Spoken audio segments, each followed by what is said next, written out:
the cold, ink dark hours before dawn, when the wind huddled low against the thatched cottages and the fog wove itself through the valleys, like a living thing, there were whispers that even the bravest of hearts would not dare repeat.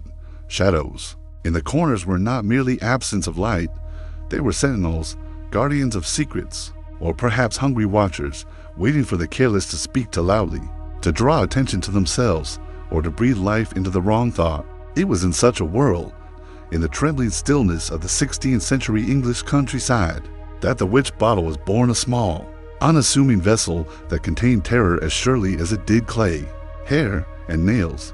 It is a story not of battles or crowns, but of the intimate, creeping dread that settled into homes, breathed in corners, and, in some cases, silently killed.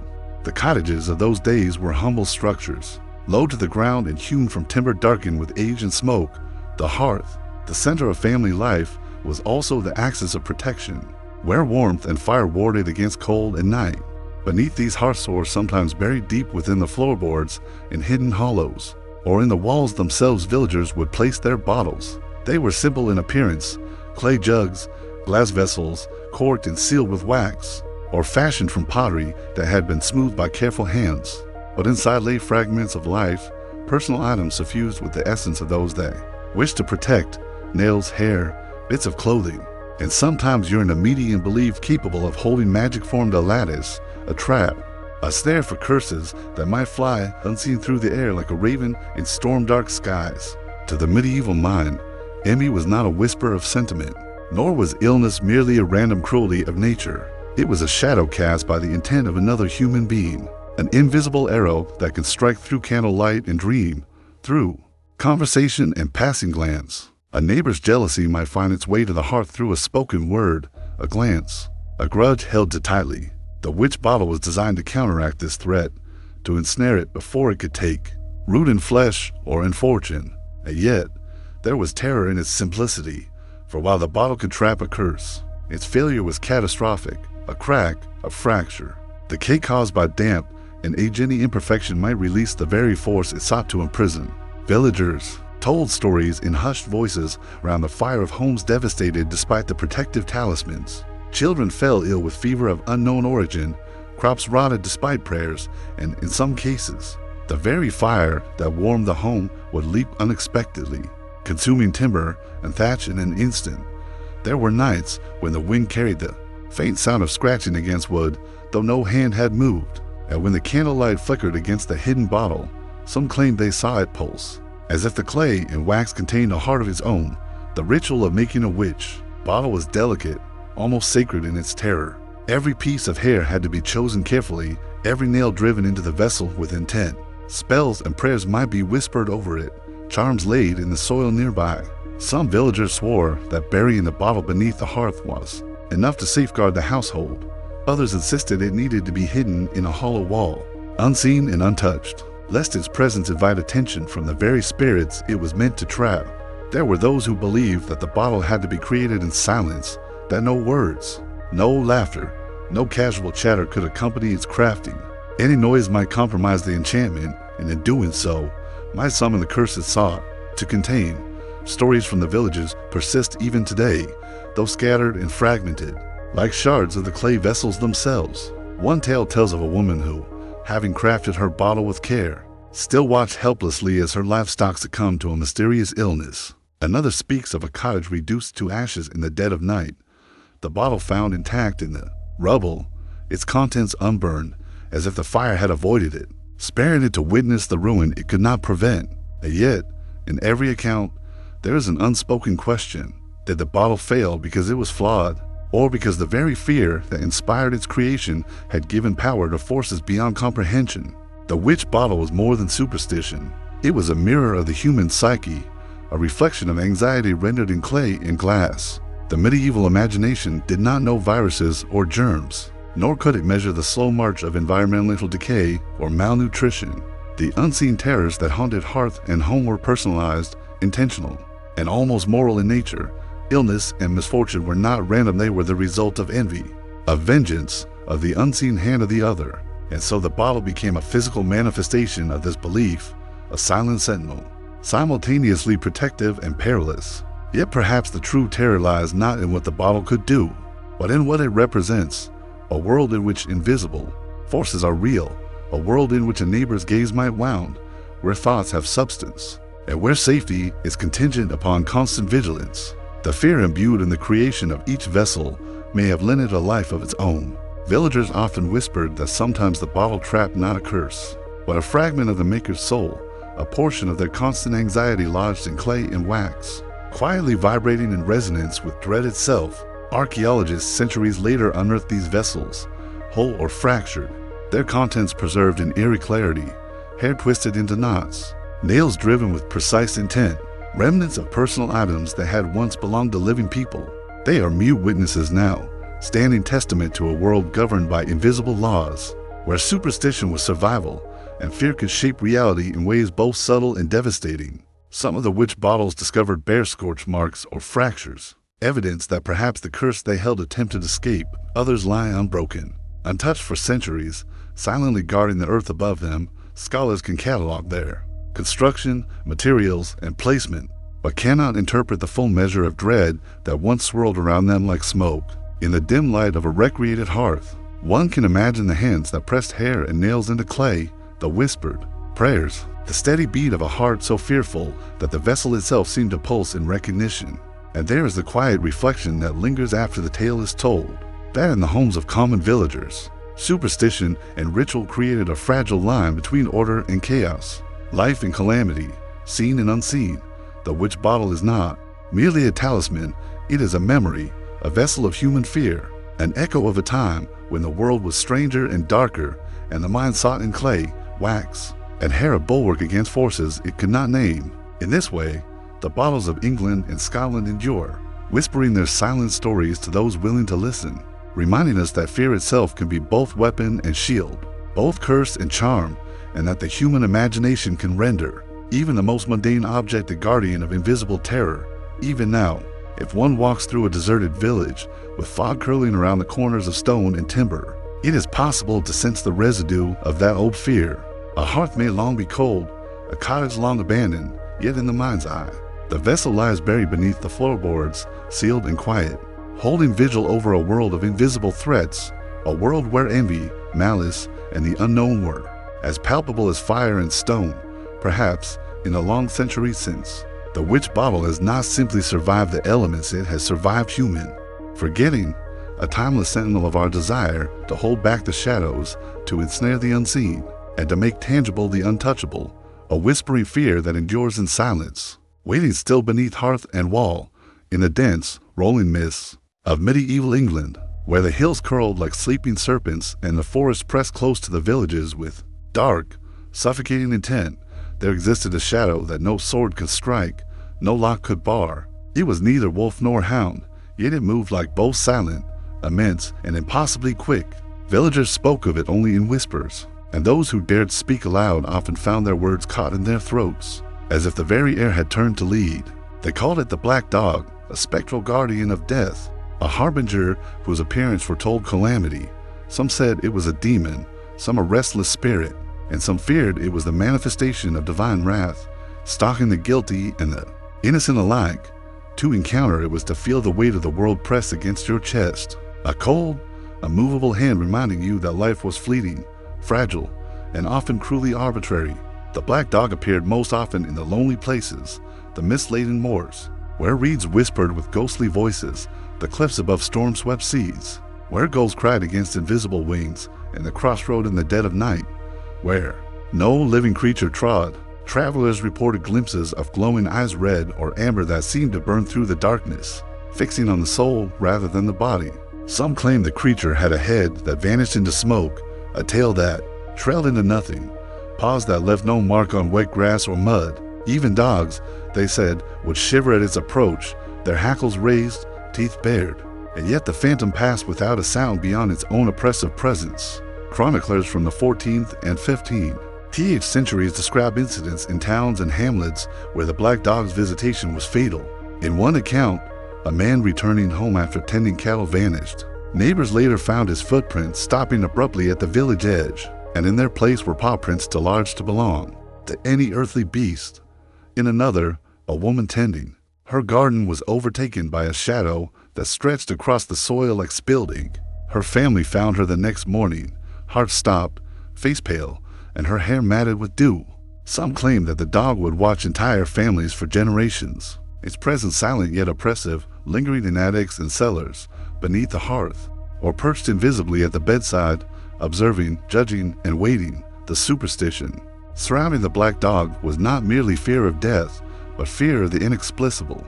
Villagers believed that the dog was drawn to guilt, envy, or sin. A man who had cheated a neighbor or stolen grain might glimpse his eyes in the night, feel the cold breath across his neck, or hear the rustle of paws across the floorboards. But cruelty alone was not a prerequisite.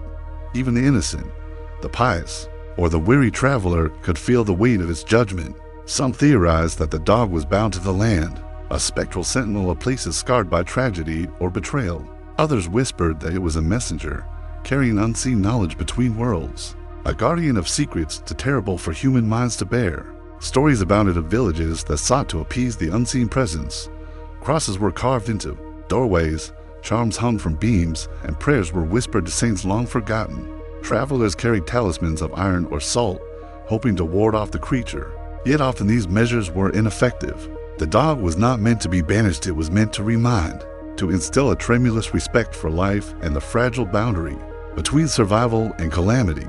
Some chroniclers described entire moors abandoned after repeated sightings, the landscape itself left to the dominion of shadow, as if human hands had no claim upon it. Some accounts hint at the dog's intelligence, its cunning awareness of the human heart. It was said to follow those burdened with guilt across miles of misty plain, appearing at the moments when decisions hung in precarious balance. A farmer might see its shape at dusk, then feel the chill of dread in the still air, his mind racing with every secret he had buried beneath hearth and soil. Those who encountered it rarely spoke afterward, and if they did, their voices trembled as though the telling itself might summon it once more. Scholars who later examined these accounts found consistency in detail, despite the impossibility of the creature.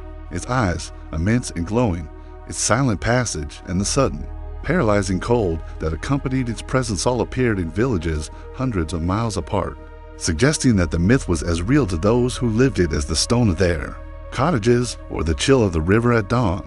The black dog was not merely a story to frighten children or superstition to occupy idle minds. It was a living part of the medieval imagination, a tangible manifestation of the anxiety, guilt, and mortality that humans cannot escape.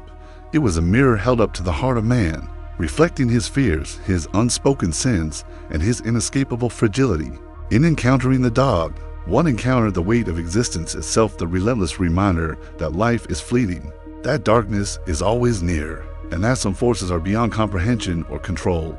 Even today, across the lonely moors, at fog-laden hills of England, whispers persist.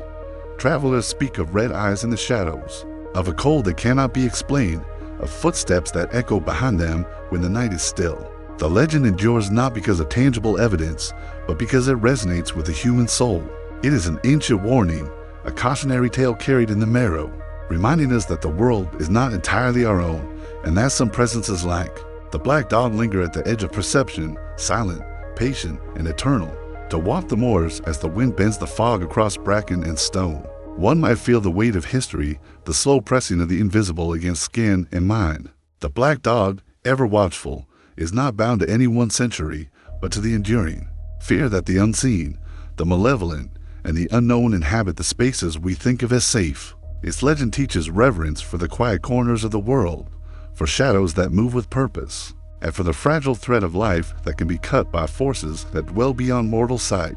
In this way, the black dog is more than a myth. It is a meditation on vigilance, humility, and the dark poetry that lies at the heart of fear itself. In the hush before dawn, when mist curls over empty moors and the air is thick with memory, it is possible to imagine the dog moving across the land, its presence invisible yet felt, its eyes burning with the knowledge of life and death. And in imagining it, we glimpse the essence of medieval superstition, a world in which the living are never alone, a world where shadows bear witness, and where the border between the seen and the unseen is as fragile and trembling as the candle, flame flickering against the cold stone walls of a village long abandoned. Even now, if one listens closely to the wind rushing through the heather, there is a faint echo of paws across the ground, a whisper that chills the spine, and a reminder that some guardians of the night are eternal, watching from the edges of perception, patient and silent, waiting for those who might stumble afar into darkness. The black dog is not merely legend. It is the embodiment of our most ancient fear, that which cannot be named, cannot be fought, and cannot be reasoned with. It shapes every heartbeat with its unseen presence, an eternal companion to the fragile and fleeting life of man. The halls of noble houses in medieval Europe were alive with more than the soft murmurs of servants, or the scrape of armored boots against stone floors. They were alive with reflection glimmering surfaces of polished silver and polished glass, the delicate shimmer of mirrors that held the power to delight and terrify in equal measure. It was said that these mirrors were not mere tools for vanity. They were portals, vessels, and sometimes prisons. In the quietest hours of the night, when the candles guttered low and the wind moaned through the leaded windows, some believed that a mirror could hold not just the reflection of the body, but fragments of the soul, the essence of life itself. The superstition rose in the late 15th century, when mirrored glass became a luxury reserved for the wealthy and powerful, the nobility, ever conscious of envy, rivalry, and hidden malice, imbued their possessions with ritual, careful not to tempt the spirits that hovered at the edges of human perception. Mirrors were covered when no one watched, draped with cloth or hidden in shadowed corners, for it was believed that prolonged reflection could invite spirits to linger, feeding upon the gaze of the living. A cracked mirror was a herald of misfortune, a silent witness to impending death, betrayal, or ruin. Families claimed that illness could follow such damage, that fortunes would falter, or that servants would vanish inexplicably within the stone corridors of the house. There were stories whispered in candlelit chambers of mirrors that wept. A noble woman might awake to find droplets of moisture upon the glass, or the faint trace of blood along the frame. Some claimed these tears were the sorrows of spirits trapped between worlds, weeping for the living who had grown careless with their regard for the unseen. Others described mirrors that seemed to pulse, almost breathing, as if some hidden presence stirred behind the glass, observing, calculating, judging. To gaze too long into such a mirror was to risk entanglement, to invite something not meant for mortal comprehension, and sometimes to meet an end whispered only in rumor. In one account from a northern English manor, a mirror stood in the grand hall, framed with carved roses and gilded leaves for generations. The family treated it with reverence, veiling it at night, blessing it in the hours before dawn, and never allowing children to look too long. But one stormy evening, the eldest daughter, entranced by the play of lightning against the glass, ignored every precaution. Villagers later found her collapsed, pallid and silent, staring at nothing visible. From that day forward, the mirror was shrouded permanently, and the story became legend that her reflection had been stolen, or perhaps replaced, leaving only the shell of her gaze trapped forever within the glass. Mirrors were also believed to harbor envy, greed, and malice. A rival, a jealous courtier, or a witch could curse the reflective surface, imbuing it with the intent to harm the owner. Some mirrors were covered with protective symbols, others with prayers inscribed into the frame, invoking saints and angels to guard the reflection. Yet even the most careful precautions could fail. Tales recount how entire households fell into illness, madness, or financial ruin after a mirror shattered, or if its covering had been disturbed. Some claim that the mirror would not merely reflect what was present, but reveal what was coming, a silent oracle, and in doing so, impose fate with inexorable force. The act of gazing into a mirror became an intimate risk, a delicate balance between curiosity and dread. It was said that mirrors could betray the living, showing things they should not see, ghosts of ancestors, figures shrouded in shadow, or visions of death itself. Even the reflection of the self could be distorted, elongated, or replaced by something foreign, a subtle intrusion that left the mind teetering between comprehension and terror. In these halls, the noble could be both observer and observed, predator and prey, trapped in a cycle that blended superstition, fear, and the fragile certainty of human life. Many mirrors from this era survive, housed in museums, their surfaces smooth and silent, their frames ornate and beautiful. But the superstition endures in the quiet corners of imagination. Archaeologists and historians uncover shards, fragments of gilded glass, or frames carved with symbols that suggest ritual and protection. Each piece whispers of a time when reflection was not simple, when the human face was a window into forces unseen, and when every glance carried the weight of potential misfortune. Even today, one can imagine the scene, a cold hall, candlelight quivering against the polished surface of a mirror, the wind pressing against the stone walls, the faint creak of an unseen hinge. Somewhere in the darkness, a shadow shifts, a presence lingers. The mirror waits, patient, silent, watching the living as they move through their fleeting hours. It does not forget, it does not forgive, and it does not cease to remind us that the world of our ancestors was alive with unseen currents, where every reflection could carry both knowledge and terror, and where the simple act of seeing oneself might invite forces beyond understanding. Mirrors were more than glass. They were vessels of anxiety, conduits for superstition, and, for those who respected or feared them, a fragile barrier between the world of the living and the murky, unknowable domains that pressed close at the edges of perception.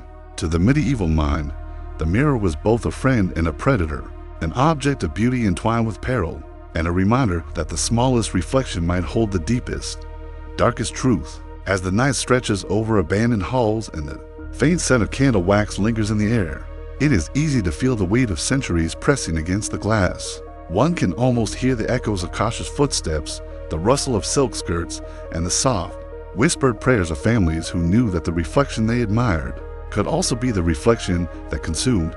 The mirrors of noble halls endure, not merely as artifacts, but as monuments to a world suffused with fear, vigilance, and a world where superstition was survival, and where the gaze of the unseen could shape destiny as surely as any sword or crown. The year was 1347, and the air hung heavy with the scent of rot and despair.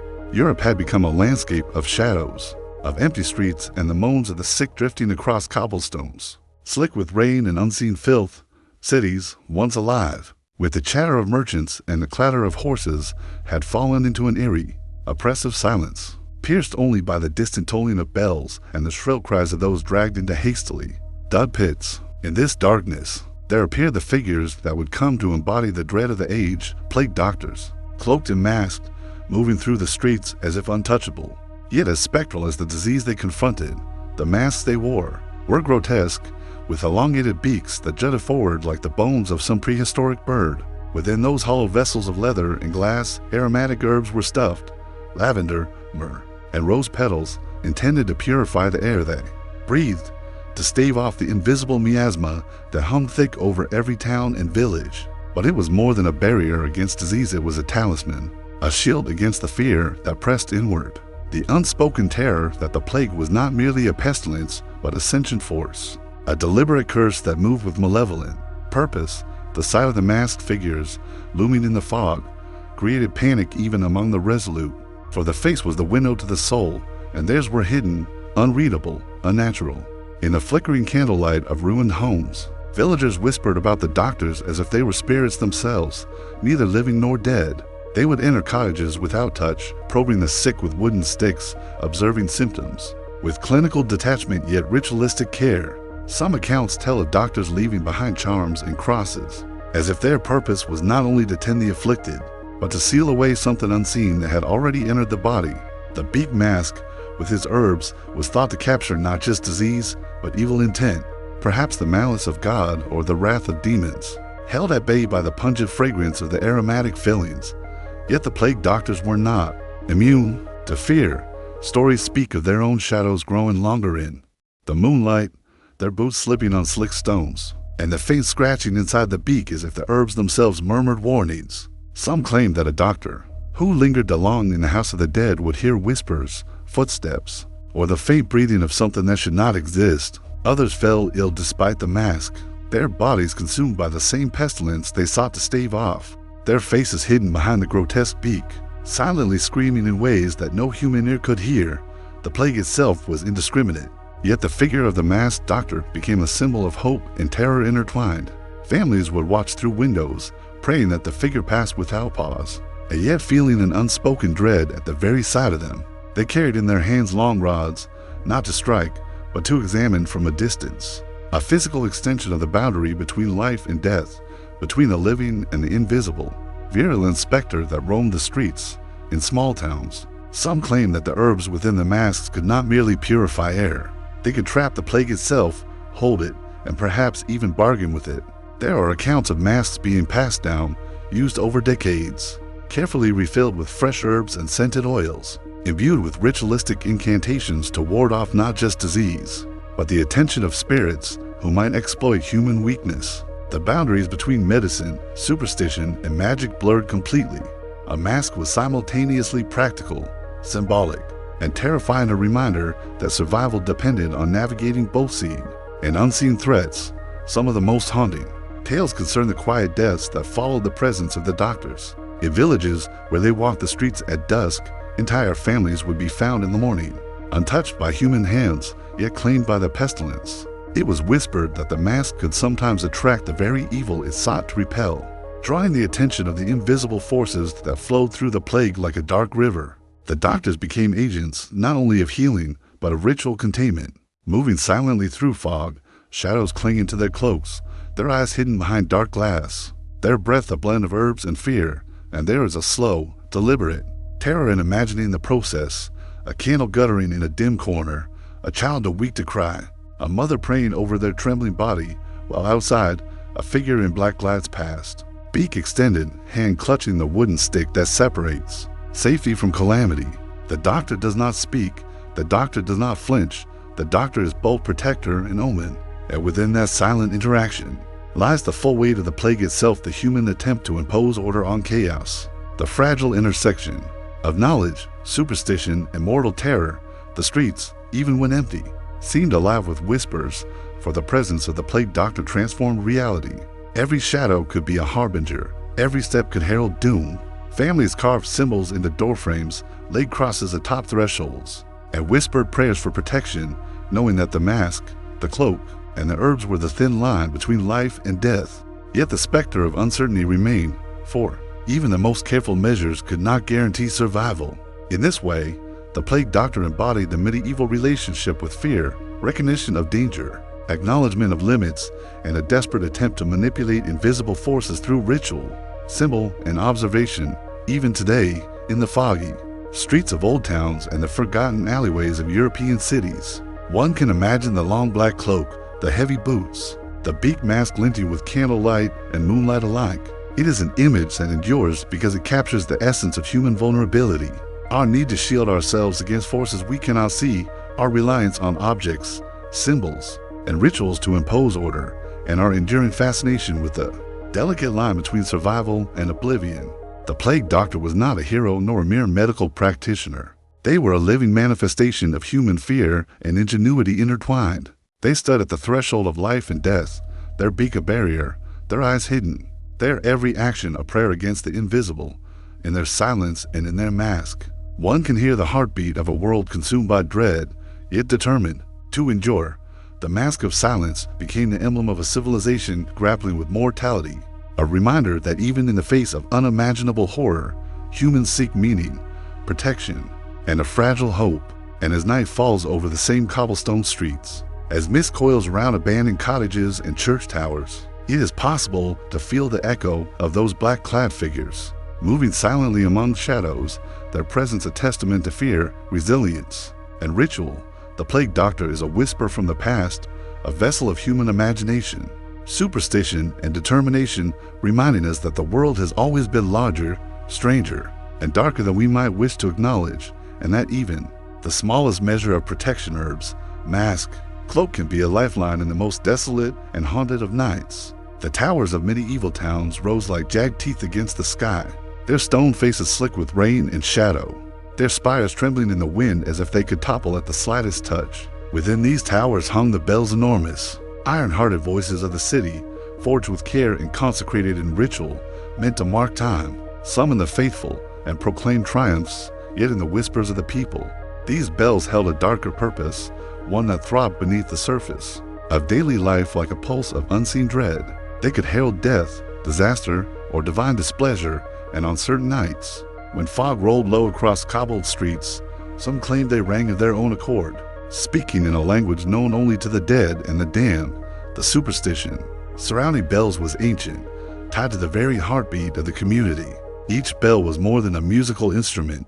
It was a sentinel, a sacred object imbued with spiritual authority. It was believed that if a bell tolled without human hand, the cause might be malevolent, a warning from the beyond.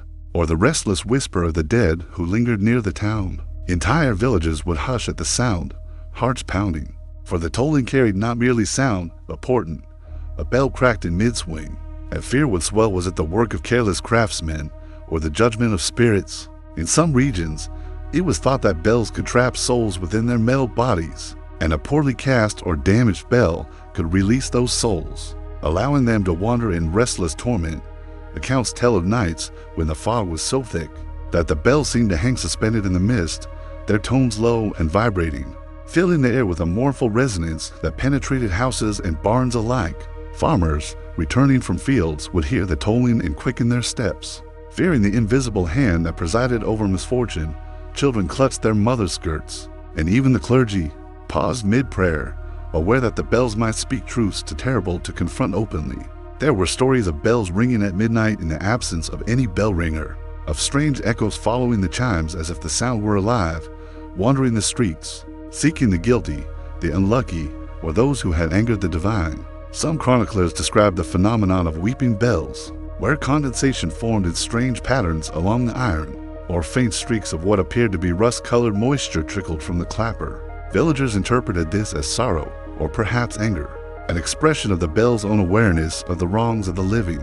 A town might place offerings at the base of the tower coins, candles, or prayers etched into parchment to mollify the spirits that the bell could attract. Yet these measures were fragile, and accidents, misfortune, or sudden deaths were often attributed to the bell's wrath. The bells also bore witness to betrayal and secrecy. Nobles would commission them to commemorate victories, to proclaim edicts, or to celebrate weddings. Yet the sound often carried beyond the intended audience, reaching ears attuned to whispers of misfortune. Some claimed that the bell would toll in sorrow for broken oaths or unpunished crimes, and that its resonance could summon shadows to follow the guilty across town or through the hills. Even the sound of a distant bell could halt work in the fields, as if the villagers themselves feared that the resonance could draw calamity closer to their homes. There were reports of entire bell towers abandoned after repeated strange tolling, or when a bell unexpectedly fell, crashing into the courtyard below. The fall was interpreted not merely as a physical accident, but as a sign the spirits contained within had been released, and with them, misfortune would roam unchecked. Families left their homes, fearing what they could not see, and sometimes, within days, crops failed, livestock perished, or disease spread through the village in inexplicable waves. The connection between sound and fate was as tangible as the stones beneath their feet, and as frighteningly ungraspable as the shadows. In the fog, some clergy attempted to mitigate the power of the cursed bells with ritual. Priests would anoint the metal, inscribe prayers into the surrounding stone, or conduct processions around the tower, hoping to bind the restless spirits. The bell, however, remained capricious. Even the most devout caution could not ensure safety. The townspeople began to recognize that the tolling was not merely a signal, it was a voice, a warning, a judgment. It spoke in vibrations that penetrated walls and hearts, in echoes that carried across the hills and whispered through the forests. In imagining a night in such a town, one can picture the mist crawling along narrow streets, the wooden shutters of cottages trembling in the wind, the dim glow of candles flickering against stone walls. A solitary figure pauses at a crossroads, ear straining, and suddenly a deep, resonant toll cuts through the air. It vibrates in the chest, cold and insistent. And for a moment, the world seems suspended. No living being is responsible. No hand moves, and yet the bell speaks. It speaks of mortality, of consequence, of the fragile line between safety and catastrophe that the villagers walked every day. The haunted resonance of the bells reminds us that in the medieval mind, objects were never neutral. Every artifact, every instrument, every piece of metal carried both spiritual and practical weight. The bell tower was a symbol of vigilance, community, and sacred law, but also a conduit for fear, an amplifier of anxiety, and a reminder that the world was alive with forces unseen and often unfathomable. To hear a bell toll in that age was not merely to mark the hour, it was to sense the presence of something beyond comprehension, a force that could bless, warn, or punish. Even now, centuries later, if one stands in the ruins of a medieval town, the skeletal remains of a tower stretching into mist-laden skies, it is possible to imagine the vibrations of the bells as they once rang, low, mournful, penetrating stone, earth, and air, carrying messages of fate, consequence, and unseen judgment. The toll is silent to modern ears, but its echo lingers in imagination, a whisper from the past that reminds us that superstition and fear once shaped every movement, every sound, and every heartbeat. The cursed bells endure as symbols of human vulnerability to the invisible, of the delicate boundary between the living and the spectral, and of the ways in which communities sought to negotiate safety and misfortune in a world fraught with danger beyond the comprehension of flesh and eye. To hear them in memory is to hear a voice from the medieval soul itself, resonant with awe, terror, and the fragile beauty of a civilization wrestling with the unknown. The marshes at the edge of villages were alive with whispers long after night had fallen, where the mist clung to reeds and stagnant water like a living, breathing veil. There, in the heart of England's lowlands and the shadowed corners of the Scottish fens, lanterns glowed without flame, drifting across the black water in uneven paths. Villagers spoke of them only in hushed tones, calling them willow, the wisps, spirits of the restless dead, or omens sent to guide, confuse, or claim the living. No one could say for certain, but those who had glimpsed the lanterns in the fog knew instinctively that they were not merely lights, but something far older, something that had waited centuries in silence for the living to trespass upon the threshold of their domain. The superstition of the lanterns was rooted in fear and necessity. Marshes were treacherous, concealing hidden pools, quicksand, and sinkholes beneath the deceptive surface of reeds and mud. Travelers who strayed at night often disappeared without a trace, and stories grew that the lights themselves had lured them into watery graves. Parents forbade children from wandering near the marsh after sunset. Farmers avoided crossing the fields when mist gathered in thick blankets. The lanterns became a means to explain accidents, disappearances, and sudden misfortune, a supernatural layer draped over the practical dangers of the landscape. Some chroniclers describe them as small, dancing flames hovering above the reeds, moving with an eerie intelligence, receding when approached yet drawing the unwary further into the swamp. Others spoke of the light splitting, twisting, and flickering as if attempting to communicate, or mock, or perhaps mirror the fear of those who watched from a distance. Villagers claimed that the lanterns sometimes carried a shadow behind them, the outline of a soul or something worse bound to the marsh for crimes unknown, or sins long forgotten.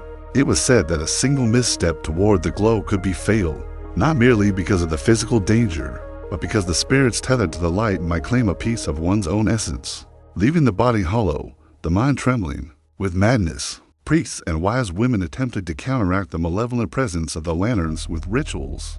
Crosses were carved into the earth, protective charms were laid along paths, and prayers were murmured over bundles of reeds. Yet even these measures offered only partial safety. Stories persist of travelers following lanterns for miles, ignoring warnings, until they were found at dawn, alone, lost, their minds vacant, their clothing damp and coated in mud, as if the marsh itself had exhaled them back into the world with a silent warning.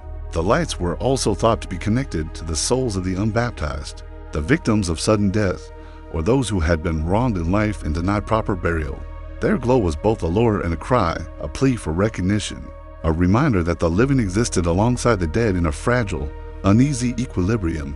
Some villagers spoke of lanterns appearing at graves, hovering for hours over stones that bore no names, suggesting that the restless dead had the ability to move through space, to choose their watchers, and to manipulate the world of the living. With a subtle and terrible intelligence, the lanterns could serve as warnings, too, guiding those attuned to their messages away from danger. Farmers returning late from the field sometimes followed the lights to safety, convinced that the souls had accepted their offerings or that the lanterns, in moments of grace, were benevolent, even protective. Yet the same glow could turn lethal without warning, a reminder that in this world, the line between protection and peril was impossibly thin. It was this duality that made the superstition so enduring. The same light that could save might destroy. The same spirit that could guide might claim a soul. In imagining a night by the marsh, one can hear the soft rush of wind through reeds, the faint plop of water, and the distant hum of insects. And in this quiet, the faint glimmer of lanterns appears, drifting slowly across the surface of black water, their movements deliberate, unearthly, and haunting. The light is mesmerizing, drawing the eye, entrancing the mind, and yet carrying a tangible sense of threat that tightens the chest and quickens the pulse. Those who dared approach too closely often spoke of shadows flitting at the edges of vision, of whispers carried by the wind, and of the unmistakable sensation of being watched by eyes that belonged in no human form. The lanterns endure in memory and folklore because they encapsulate the fears of medieval life, the constant presence of death, the capriciousness of the natural world, and the impossibility of fully understanding the forces that shaped existence. They are symbols of the invisible and inexorable, reminders that humans have always sought to make sense of danger through story, ritual, and imagination.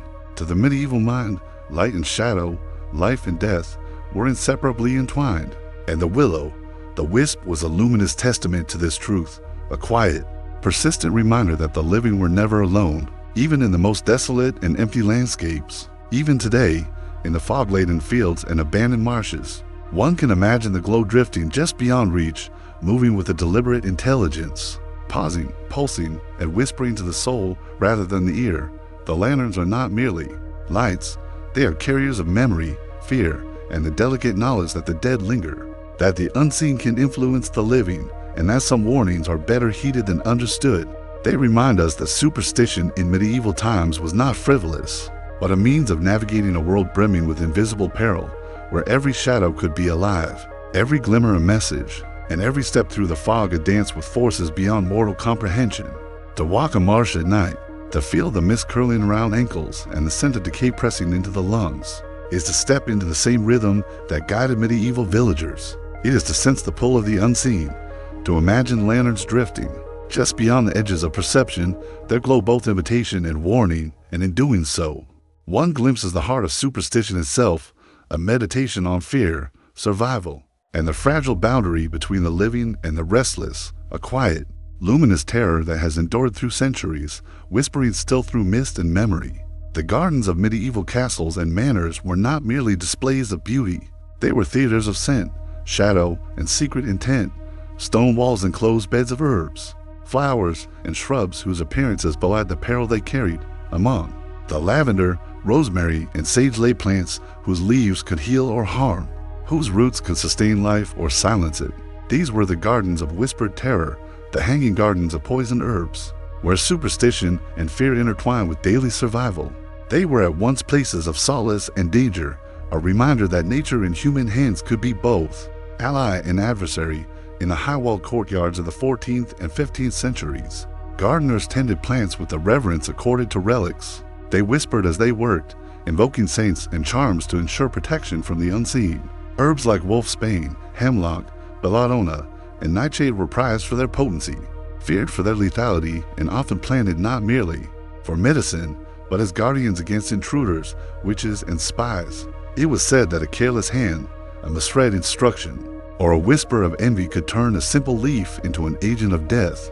Gardens became living talismans, sanctuaries of both beauty and terror, their scent intoxicating, their purpose hidden, and their danger ever present. Some chroniclers recount tales of nobles who cultivated these herbs for more than protection. A jealous rival might be dispatched subtly, a poisoned draught slipped into wine, or an enemy's garments brushed with the lethal residue of crushed leaves. In other accounts, entire households fell ill after inadvertent contact with these plants, their maladies attributed to curses, divine wrath, or the capricious will of the garden itself. The line between superstition and reality blurred, as the plants themselves were imbued with human intent, absorbing fear, malice, or desperation, and reflecting it back in sickness or death. The hanging gardens themselves were architectural marvels and instruments of dread. Raised beds, lattices, and terraces allowed the cultivation of herbs out of reach of ordinary hands, while providing secret access for those entrusted with care. Visitors might admire the blooms, unaware of the deadly potential just beyond their gaze. The act of tending the garden became a ritual of vigilance, measuring, pruning, chanting, and offering prayers to ensure that the plants did not carry malevolent power into the hands of the unwary. Even a gardener's misstep could have consequences both immediate and spiritual, for it was believed that neglecting the ritual care of these herbs might awaken the restless spirits that dwelled in their leaves and roots. Legends tell of nighttime wanderers who entered the gardens, drawn by moonlight or curiosity, and vanished. Their fates were uncertain. Some were found days later, unconscious and covered in dew, their lips tainted with the deadly purple of belladonna. Others were never seen again, leaving only footprints that faded into the soil. Villagers whispered that the herbs themselves had grown sentient, responding to intrusion, absorbing fear, and exacting justice upon those who failed to respect the sacred balance. Some suggested that the spirits of previous victims lingered in the soil, binding the lethal properties of the plants with unseen intent. The gardens were also places of surveillance and secrecy. Noble families often used the cultivation of herbs to protect their households, but also to test loyalty. A servant tasked with tending the belladonna might be observed, their reactions measured, their obedience scrutinized. It was said that the garden had eyes as well as leaves, that the plants themselves witnessed envy, deceit, and weakness, and reported back through the subtle mechanisms of fate, a spill, a bruise, a wilting stem. The interplay of superstition and social control transformed the garden into a microcosm of medieval fear, where every choice had consequence, every movement mattered, and the boundary between life and death was as thin as a dewdrop on nightshade.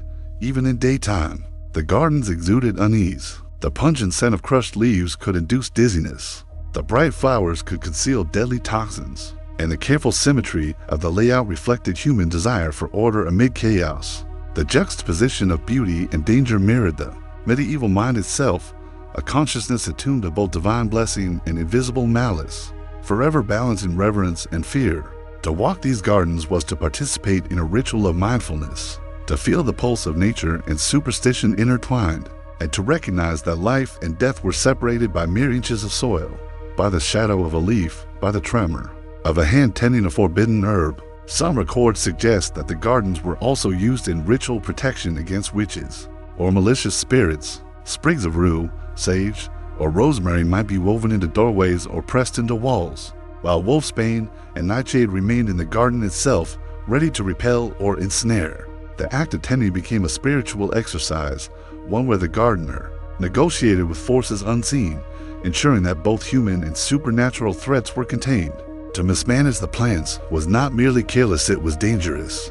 The leaves could turn against the household, the roots could harbor malevolent spirits, and the very soil could become complicit in calamity.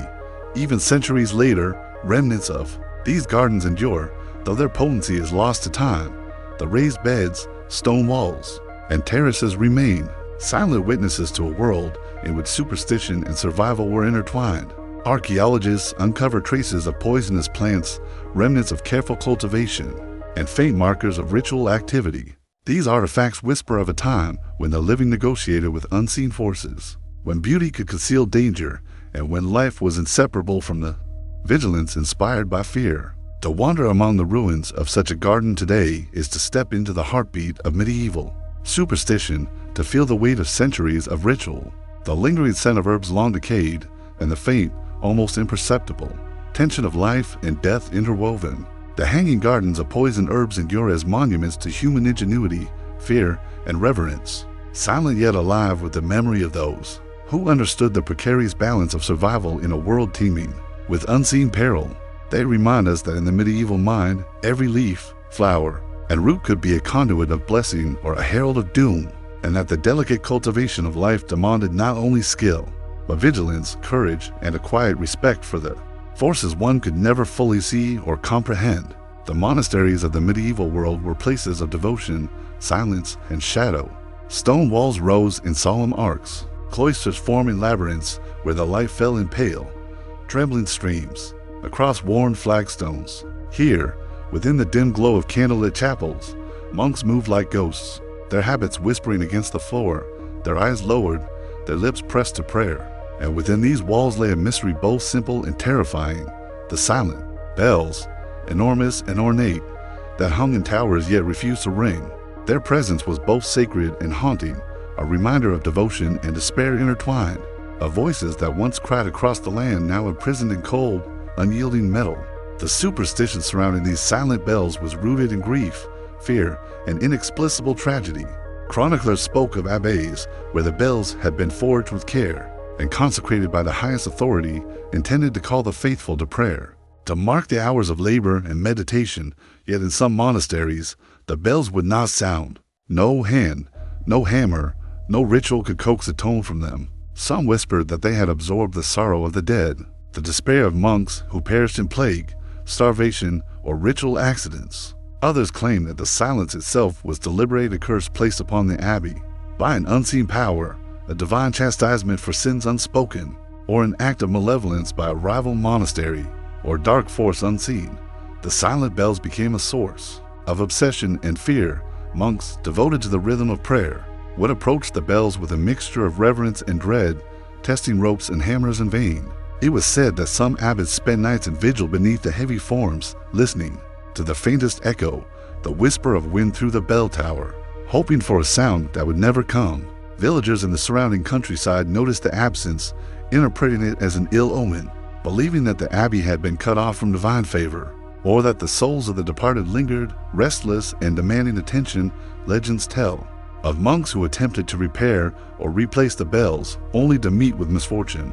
One abbot, insistent on finding the cause of silence, climbed the tower at midnight, candle flickering in the wind, and was never seen again. Another account describes a bell that, when finally struck, did not produce a tone, but a low, mournful moan that seemed to emanate not from metal, but from the stone itself, echoing through cloisters and dormitories like the lament of the forsaken.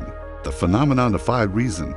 The bells were complete in form, properly forged, yet their purpose voice was denied. Some suggested that the bells were repositories, vessels for prayers too heavy for the world, or for sins too dark to be uttered aloud. In this interpretation, the silence was not accidental, but sacred, a means of containing grief, malice, or divine wrath. The act of ringing, therefore, was no longer merely functional. It became perilous, a bridge between the living and the unseen. Between devotion and calamity, monks learned to respect the silence, incorporating it into their rituals, bowing before the heavy bronze forms with a mixture of fear and reverence, whispering extra prayers to appease forces that remained unseen. The presence of the silent bells transformed the rhythm of monastic life. Hours of prayer and labor were marked not by the tolling of metal, but by an acute awareness of absence. The mind, attuned to pattern, noticed the hollow where sound should have been, and in that emptiness, it perceived warning, judgment, and the weight of unseen eyes. Visitors to the monastery reported an unnatural stillness, the quiet broken only by the wind and the faint, almost imperceptible hum that seemed to resonate in the walls themselves. A sound too subtle for ordinary perception, yet unmistakable. In its intensity, in imagining the abbey at night, one sees the flicker of candles along narrow corridors, the soft whisper of robes against stone, the pale moonlight stretching across cloisters, and the immense, silent forms of bells that neither speak nor comfort. The air is heavy with incense, shadow, and the faint metallic scent of bronze. Each monk, aware of centuries of silence, moves with deliberate caution, conscious that every footstep echoes not merely in stone, but across time. In the presence of a power that defies comprehension, the silent bells endure as symbols of both devotion and dread, reminders that in the medieval mind, objects were never neutral, and that the sacred could hold terror alongside blessing. They represent the weight of expectation, the consequences of unseen transgression, and the delicate boundary between ritual and disaster. Their silence is a voice in itself, a meditation on absence, loss, and the mystery that shadows every human endeavor. Even now, in ruins of abbeys and monasteries abandoned to time, the silent bells remain. They hang in towers, weathered and darkened, their forms intact but mute, a testament to centuries of superstition, fear, and reverence. To stand beneath them is to feel the weight of history, the echo of prayer and despair, the presence of lives devoted to the unseen, and the haunting reminder that some mysteries are eternal, and some silence is louder than any tolling bell. The libraries of the medieval world were cathedrals of ink, parchment, and shadow. Within vaulted chambers, sunlight filtered dimly through stained glass, falling in fractured colors across shelves stacked with codices, grimoires, and manuscripts that smelled of age, dust, and secrets long buried. Some of these books were treasured for their wisdom, others were feared for the knowledge they contained. Among them were the blood-stained codices of forbidden knowledge, tomes inked with human fear, ritual, and the faintest trace of the macabre. They were books that scholars whispered about behind closed doors, that monks prayed over with trembling hands, and that nobles kept hidden, fearing not only the curse of the written words, but the attention of forces unseen. The superstition surrounding these codices was steeped in reverence and dread. It was said that the ink was not always made from ordinary pigment, but from mixtures that included rare herbs, powdered bones, and even drops of human blood. The very act of writing was believed to bind spirits, to capture fragments of life, and to imbue the text with power beyond comprehension. Some codices contained incantations intended to summon, protect, or destroy. Others carried histories and observations that were considered too dangerous for ordinary eyes. To open such a book was not merely to read, but to invite the unknown into the mind, to risk madness, misfortune, or even death. Accounts tell of scholars who became obsessed, reading by candlelight deep into the night, until the boundaries between reality and text blurred. Some would speak aloud to the ink, murmuring phrases they did not understand, while shadows seemed to gather round the desk, coiling in corners and following the flicker of flame. Others were found hours later, the codices opened before them, hands stained with ink and blood, their eyes fixed in silent horror, unable to recount what they had seen or read. The presence of these books was tangible. The air around them felt colder, heavier, as if the weight of unseen knowledge pressed down upon the chest, demanding attention, respect, and caution. The codices were also said to exact tribute, a scholar who ignored the warnings carved into margins, who laughed at superstition, or who sought to copy a particularly potent ritual, might find their own life consumed by circumstance. Some manuscripts were found with pages torn, scorched, or missing entirely, as if the book itself had defended its secrets. Others appeared untouched. Yet those who came near reported whispers, fleeting glimpses of figures in the corners of rooms, or sudden chills that could not be explained. Families spoke of sudden deaths, fires that began without source, or illnesses that seemed to emanate from the very presence of the book. Some codices were used to protect the household or the monastery that held them. Marginal notes contained prayers, wards, and instructions to appease restless spirits bound within the pages. A single misstep reading aloud without permission, opening the book on an unlucky day, or leaving the codex unguarded was enough to invoke calamity. The books were treated with reverence, chained to lecterns, sealed in iron-bound boxes, or hidden in secret compartments, yet even these measures could not fully contain their influence. In imagining the rooms where these codices rested, one can see the faint glow of candlelight reflecting off worn parchment, the quiet rustle of turning pages, and the occasional whisper of a breeze slipping through an open window. A scholar leans over an open tome, fingers tracing the carefully inked letters, unaware of the weight pressing down upon their shoulders. Shadows shift, the flame flickers, and for a moment, the boundary between living and the power within the codex seems to vanish. The blood-stained codices endure not merely as relics of the medieval imagination, but as symbols of the fear, reverence, and awe that knowledge once inspired. They remind us that the pursuit of understanding is entwined with risk, that the written word can be a vessel of power, and that some truths once glimpsed cannot be unlearned, even centuries later. The preserved pages whisper of a world in which superstition and scholarship, ritual and danger were inseparable. To stand in the shadow of such a manuscript is to feel the pulse of human curiosity and terror intertwined. The books do not speak in ordinary language. They do not offer comfort. Instead, they demand attention, respect, and caution, echoing the medieval recognition that knowledge is never neutral, and that some doors, once opened, can never be closed. The blood-stained codices of forbidden knowledge endure as silent, potent reminders of the fragile boundary between comprehension and peril, and of the dark, sacred spaces where human intellect and superstition collide. Even now, in museums, monasteries, or private collections, one can sense their presence, the weight of centuries, the faint scent of iron and ink, and the almost imperceptible hum of secrets that survive fire, decay, and the relentless passage of time. They are more than books. They are vessels of history, fear, and human fascination with the unknown, whispering still to those who dare to approach with reverence and caution. The courtyards of abbeys, castles, and cathedrals were often adorned with statues carved from stone, marble, or bronze, each figure frozen in the silent expression of devotion, contemplation, or guardianship. Yet in many places, those statues were shrouded, veiled in cloth, wrapped in linen, or concealed beneath heavy coverings. The medieval superstition surrounding these shrouded figures was both profound and chilling. It was believed that beneath the cloth could dwell spirits, memories, or curses, that the statues themselves were vessels of power, capable of influence over the living, and that to gaze upon them unprepared was to risk calamity, misfortune, or madness. These veiled figures were often monks, saints, or angels, their stone eyes fixed eternally upon the world. Yet their hidden forms suggested a mystery just beyond comprehension. In cloisters and courtyards, Priests and abbots would cover the statues during solemn rituals or periods of penance, whispering prayers to ensure that the spirits within remained contained.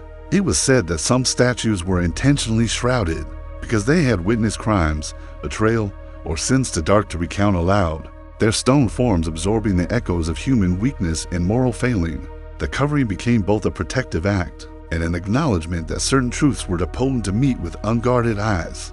Chroniclers recount stories of villagers who dared to lift the coverings, drawn by curiosity, defiance, or desperation. Some reported a sudden, overwhelming fear, a weight pressing upon the chest, a shiver that ran like ice through the spine. Others described whispers that seemed to emanate from the stone itself, as if the statue remembered acts committed centuries before and demanded acknowledgement or vengeance. A particularly chilling tale tells of a nobleman who removed a shroud from a statue of a saint in his courtyard.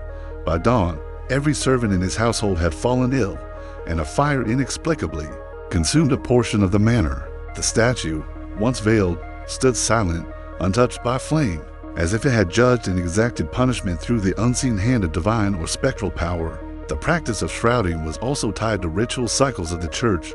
During Lent, veils would be draped over statues to signify mourning, humility, and reflection. But superstition magnified these customs. It was whispered that some coverings did not merely symbolize spiritual penitence, but contained the latent energy of the figures themselves, the power to heal, curse, or reveal hidden truths. To remove the veil prematurely or without proper ritual was to interfere with forces that the human mind could barely grasp, unleashing consequences that ranged from subtle misfortune to violent tragedy. Monks and clergy often approached the shrouded statues with extreme care. They would perform prayers, touch the veil with blessing, and occasionally leave offerings at the base, small coins, fragrant herbs, or written petitions. The statues were not merely decorative, they were repositories of memory, witnesses to vows, confessions, and acts of devotion. In some accounts, a shrouded statue might weep, exude moisture, or even emit a faint hum, phenomena interpreted as manifestations of divine will or spiritual presence. To the medieval mind, stone was not inert, it remembered, absorbed, and acted. Visitors to these courtyards described a tangible tension in the air, the flicker of candlelight against veiled forms, shadows stretching unnaturally across stone floors, and the subtle sense that the statues were watching, waiting, silently, evaluating each movement, each thought, each intention. Children were forbidden to touch the veils. Travelers were warned to avoid the courtyards at night, and even the devout approached with reverence, aware that beneath cloth lay mysteries and powers beyond mortal reckoning. In imagining the scene at night, one sees the wind stirring the veils, the faint rustle of fabric against stone, and the pale light of moon casting elongated shadows across the courtyard. Each shrouded figure becomes a presence, not merely carved stone, but a sentinel of past sins, hidden knowledge, and unresolved intent. The silence is complete yet charged, as if the air itself carries memory, waiting for a transgression, a word, or a gesture that might awaken the latent power. The shrouded statues endure as symbols of caution, reverence, and the medieval awareness that the world is suffused with unseen forces. They are monuments to the fragile boundary between the visible and invisible, the sacred and the profane. To veil a statue was to acknowledge both the dignity of the figure and the terror of the unknown. Even centuries later, when the cloth has decayed and the stone is exposed to wind and rain, there remains a weight to the form, a sense that something is remembered, something watches, and that silence can speak more loudly than the tolling of any bell. To stand in such a courtyard is to feel the presence of history pressing lightly against the skin, to sense the tension between devotion and fear, and to recognize the medieval mind's profound understanding that objects, especially those dedicated to the divine, carry memory, power, and consequence. The shrouded statues remind us that superstition is more than fear. It is mindfulness, a careful negotiation with forces beyond comprehension, a recognition that even stone, when cloaked, can hold secrets too potent to meet with unguarded eyes. Even in modern ruins, where moss and ivy cling to abandoned stone, the legacy of the shrouded statues persists. They teach that silence can be a form of communication, that the unseen is as real as the tangible, and that in the delicate interplay of shadow, fabric, and stone, humans have long sought to protect. themselves honor their fears and acknowledge the invisible currents that shape life, death, and memory alike. The chalices of medieval churches gleamed with polished silver and gold, their surfaces etched with intricate patterns, saints' faces, and holy symbols meant to catch the candlelight and reflect divine favor. Yet beneath the shimmer and sacred intent, some of these vessels carried whispers of dread, tales spread through abbeys, cathedrals, and parish churches of chalices that were cursed, vessels capable of transferring misfortune, binding the guilty, or awakening spirits long thought at rest. The fear was subtle, but pervasive. Even a sip from the wrong cup could carry doom, and the most pious among the faithful approached them with trembling hands. At prayers whispered under breath, these cursed chalices were not mere superstition. Chroniclers described instances where a chalice, consecrated yet tainted by malicious intent, brought inexplicable illness, madness, or death. Some were believed to have been enchanted by sorcerers or disloyal clerics, their purpose hidden beneath layers of ritual blessing and careful inscription. Others carried the residue of violence, blood spilled in secrecy, or sins of their former keepers, lingering like a shadow in the silver and gold. The vessels became conduits for fear, reminders that the sacred and the profane often intersected in ways both subtle and terrifying. Monks and priests treated these chalices with both devotion and caution. In some abbeys, a ritual of cleansing accompanied every use. The cup was washed in blessed water, sprinkled with incense, and touched only with gloved hands. Even the consecrated wine was poured with a measured reverence, lest the liquid stir the latent power within the metal. Yet no ritual could entirely erase the curse, nor protect against the unseen forces believed to linger in the vessel's depths. The faithful drank with hesitation, aware that their devotion might be tested by invisible currents of malevolence. Legends recount families and congregations destroyed despite careful ritual. A village in France, it was said, used a silver chalice gifted by a traveling cleric.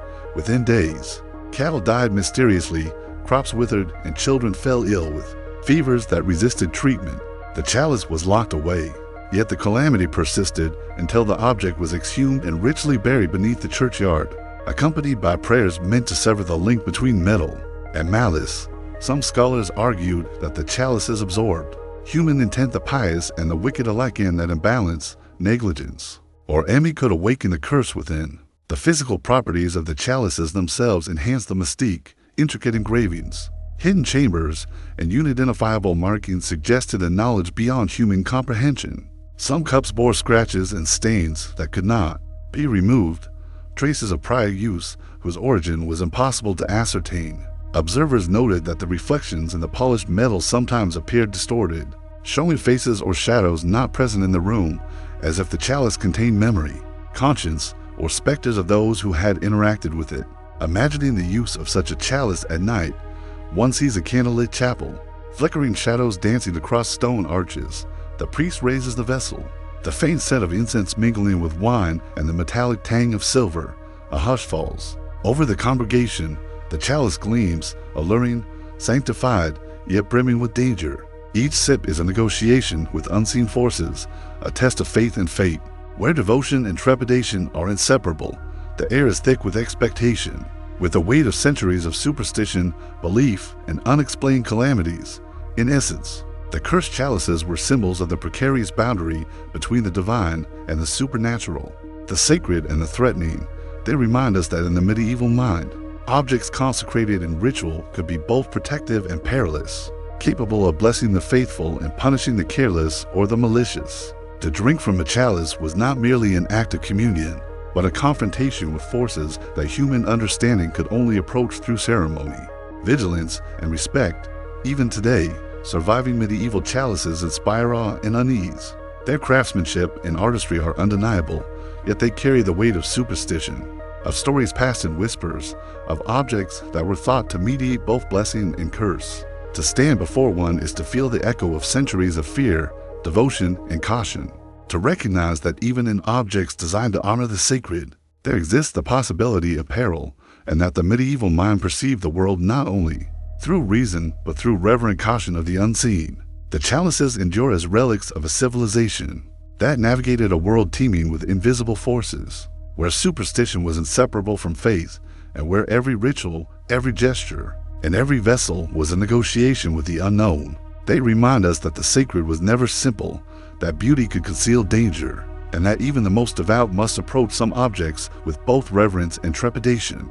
In the silver and gold, in the delicate engravings and lingering stains, the cursed chalices whisper still of the fragility of human understanding and the enduring presence of forces beyond comprehension. The mirrors of the medieval world were far more than polished surfaces of glass and metal.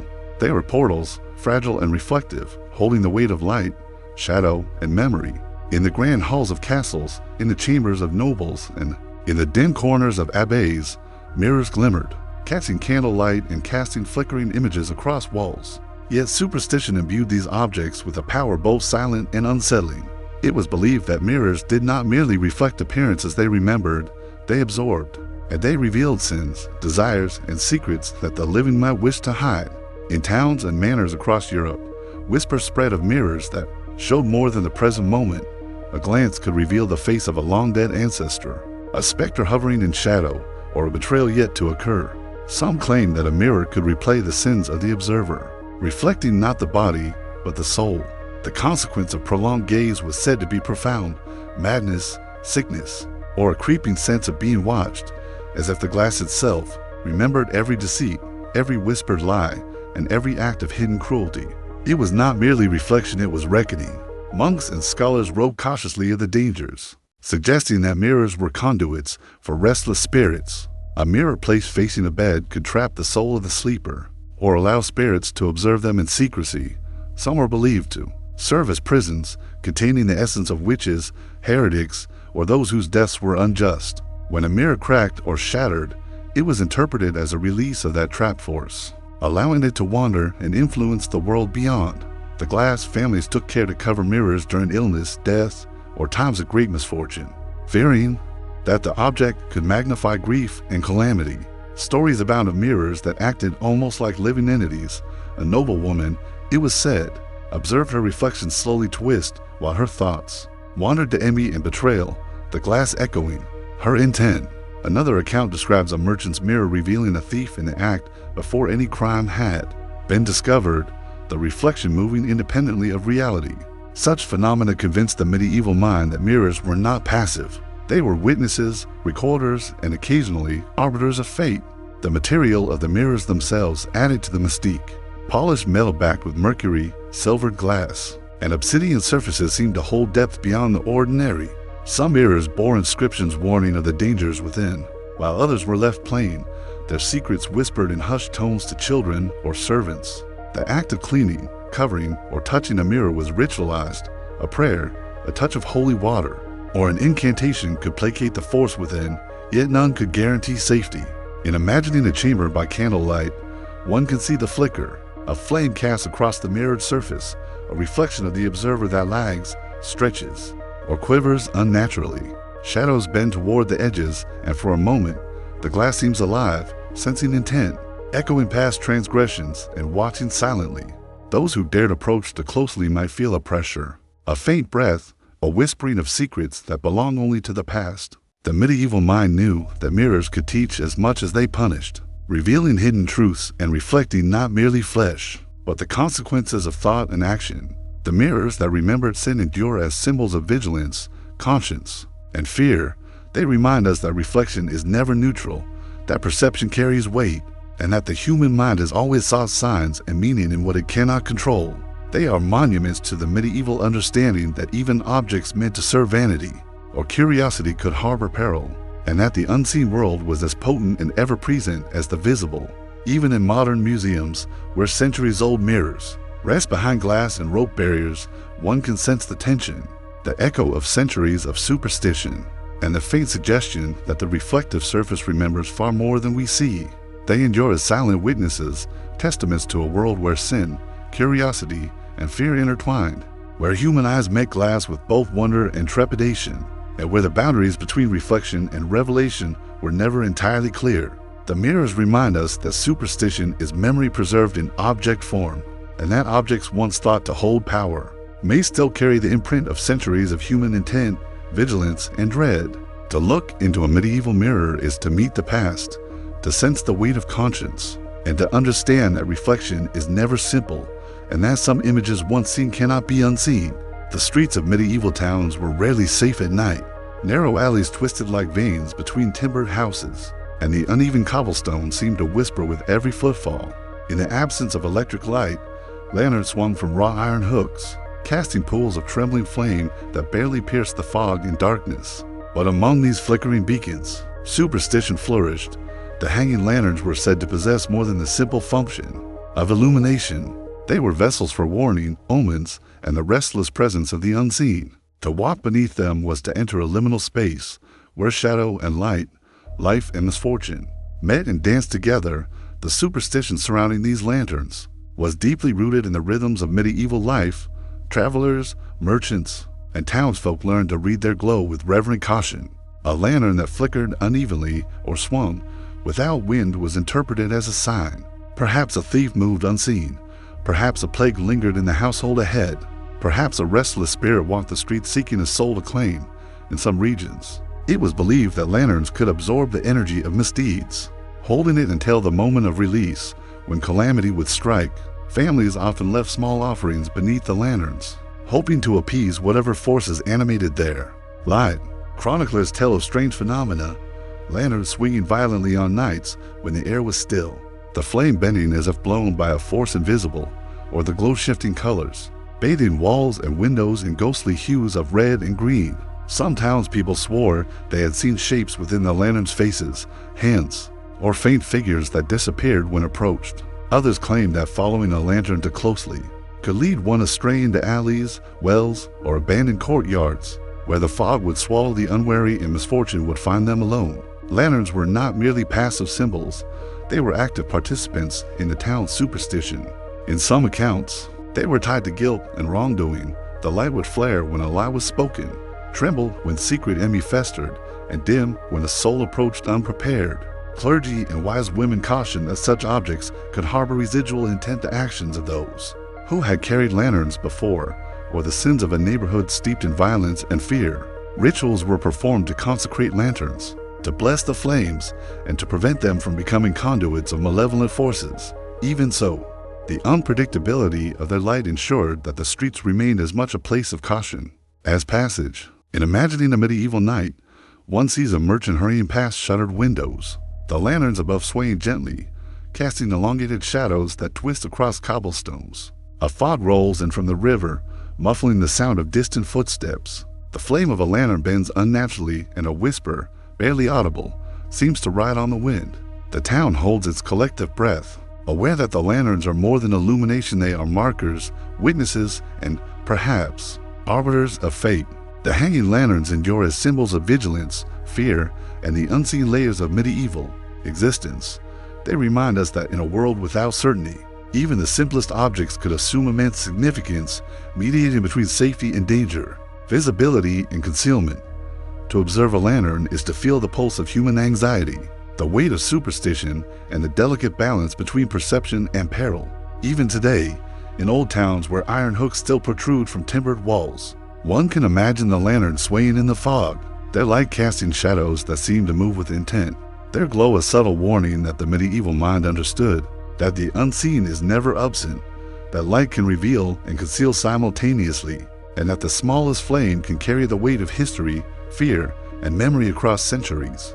To walk beneath the hanging lanterns is to step into the rhythm of superstition itself, to feel the intersection of human vigilance and the invisible, and to remember that in the dark, even a flickering light can speak of danger, of loss, and of secrets better left undisturbed. The halls of medieval castles and manor houses were adorned with tapestries that told stories of conquest, devotion, and lineage.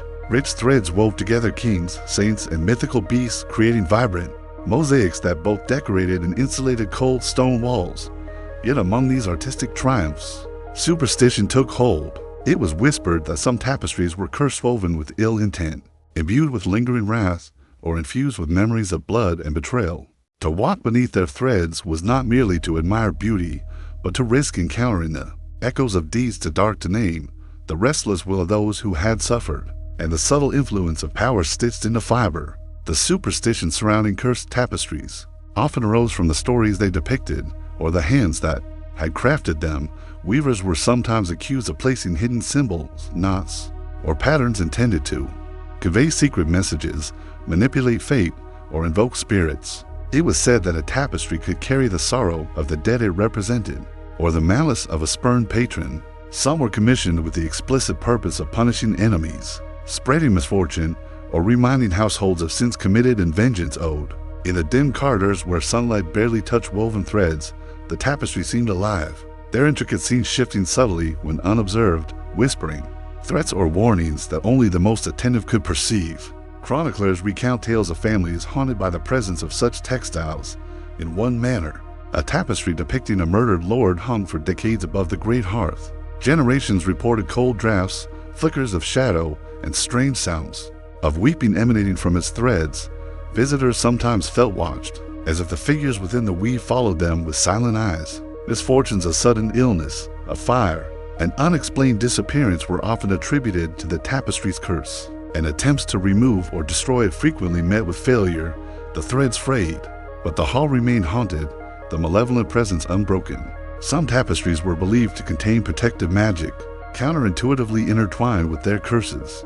A household might rely on one cursed tapestry to trap malevolent spirits, or to channel the wrath of wronged ancestors to ward intruders. The line between blessing and danger was fragile.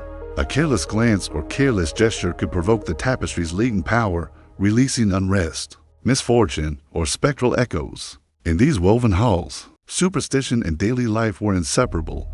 Even the nobility treated tapestries with ritual caution, offering prayers, touching threads with consecrated oils, or ensuring that servants observed specific rules around them. In imagining the corridors of such a castle at night, one sees flickering torchlight dancing across the tapestry, illuminating figures that seem almost to breathe. The woven faces turn toward passersby, the motion subtle, perhaps imagined, perhaps not. The threads hum faintly with the memory of past lives, sorrow, and rage. Each step along the cold stone floor is accompanied by the weight of centuries, the lives of weavers, patrons, victims, and the restless dead interlaced within the very fabric. Shadows lengthen across the hall, echoing through the corridors like whispers, and the tapestry seems to watch silently, keeping score of human attention, neglect, or transgression. The cursed tapestries endure as symbols of the intertwined nature of art, superstition, and memory in the medieval mind. They remind us that beauty is never neutral, that human intent can linger long after hands have moved on, and that the boundary between the living and the unseen can be threaded delicately through fiber and pattern. Even today, surviving tapestries inspire awe and subtle unease. Their colors fade, their fibers fray, but the presence they carry, the tension between narrative, memory, and lingering intent remains. To walk beneath the cursed tapestry is to step into a space where history is alive, where past acts of malice or devotion press against the senses, and where superstition has encoded itself into art. They remind us that in the medieval world, every object could bear witness, every creation could contain power, and even threads of cloth could be vessels of memory, vengeance, and fear. The cursed tapestry speaks softly across centuries, a meditation on the fragility of life, the weight of history, and the delicate vigilance required to navigate a world in which the unseen was always near, always watching, and always patient. The portraits of medieval halls were more than mere likenesses. They were windows into legacy, ambition, and the weight of mortal life, painted on canvas, wood, or plaster. They capture the visages of kings, nobles, and forgotten courtiers, immortalizing expression, attire, and lineage. Yet among these images, superstition wove its quiet threads. Some portraits were veiled, shrouded in cloth, or hidden behind panels. And whispers claimed that these coverings were not simply practical or aesthetic. They protected the living from the gaze of the unforgiven, guarding against the power of eyes that seemed to follow, judge, or curse those who dared to meet them. The superstition surrounding veiled portraits often rose from tragedy, betrayal, or scandal. A ruler executed for treason, a noblewoman wronged by envy, a courtier disgraced in life when their likenesses were painted. It was believed their essence imbued the canvas. A covered portrait could carry resentment, fury, or sorrow, and to expose it prematurely risked summoning misfortune. Monks, advisors, and servants alike would counsel secrecy. The eyes in the painting were not mere pigment. They were witnesses, guardians of memory, and at times arbiters of fate. Accounts persist of families who suffered strange misfortunes, After unwrapping a shrouded portrait, fires ignited mysteriously in great halls. Children fell ill with fevers that medicine could not touch, and arguments turned to tragedy, leaving estates in ruin. Some paintings seemed to change suddenly over time. A frown deepened, a gaze sharpened, a color shifted as if the soul of the subject had grown restless. Responding to the deeds of the living, it was said that the veiled faces remembered slights, cataloged deceit, and held grudges that outlasted death itself. In some noble houses, the veil was a protective measure, a ritual safeguard. Priests would bless the painting, burn incense, and offer prayers to soothe the spirit within the paint. At Wood, guests were instructed to avert their eyes or approach with humility. Yet superstition suggested that even careful ritual could fail, a mirror reflecting the portrait, a forgotten candle flickering across its surface, or a sudden intrusion of curiosity could awaken the latent power, and calamity would follow. Imagine a dim corridor lined with portraits, each shrouded in heavy cloth, the faint scent of oil and varnish mingling with dust and stone. A servant passes, the fabric brushing the floor in a whispering cadence. Shadows stretch across the walls, and in the dim light, it almost seems as if the eyes beneath the veil move independently, tracking, observing, weighing the intruder's intent. Silence dominates the hall, yet it is alive with tension, the weight of past grievances, the expectation of retribution, and the constant reminder that some gazes cannot be ignored and some faces never forgive. The veiled portraits endure as symbols of memory, superstition, and the interplay between the living and the dead. They remind us that art is never neutral, that human intent lingers beyond the grave, and that history, resentment, and devotion can take form in pigment and fabric even centuries later. These portraits, veiled or rediscovered, evoke unease and reflection. The very act of looking carries significance. The risk of exposure is both literal and spiritual. To stand before a veiled portrait is to confront the fragile boundary between life and legacy, between human remembrance and supernatural vigilance. It is to feel the weight of centuries pressing softly yet insistently upon the senses, to sense the presence of those long gone yet unwilling to be forgotten. These portraits speak of the medieval understanding that even art could wield power, that the gaze of a subject could influence fate, and that the unforgiven, though silent, were never truly absent.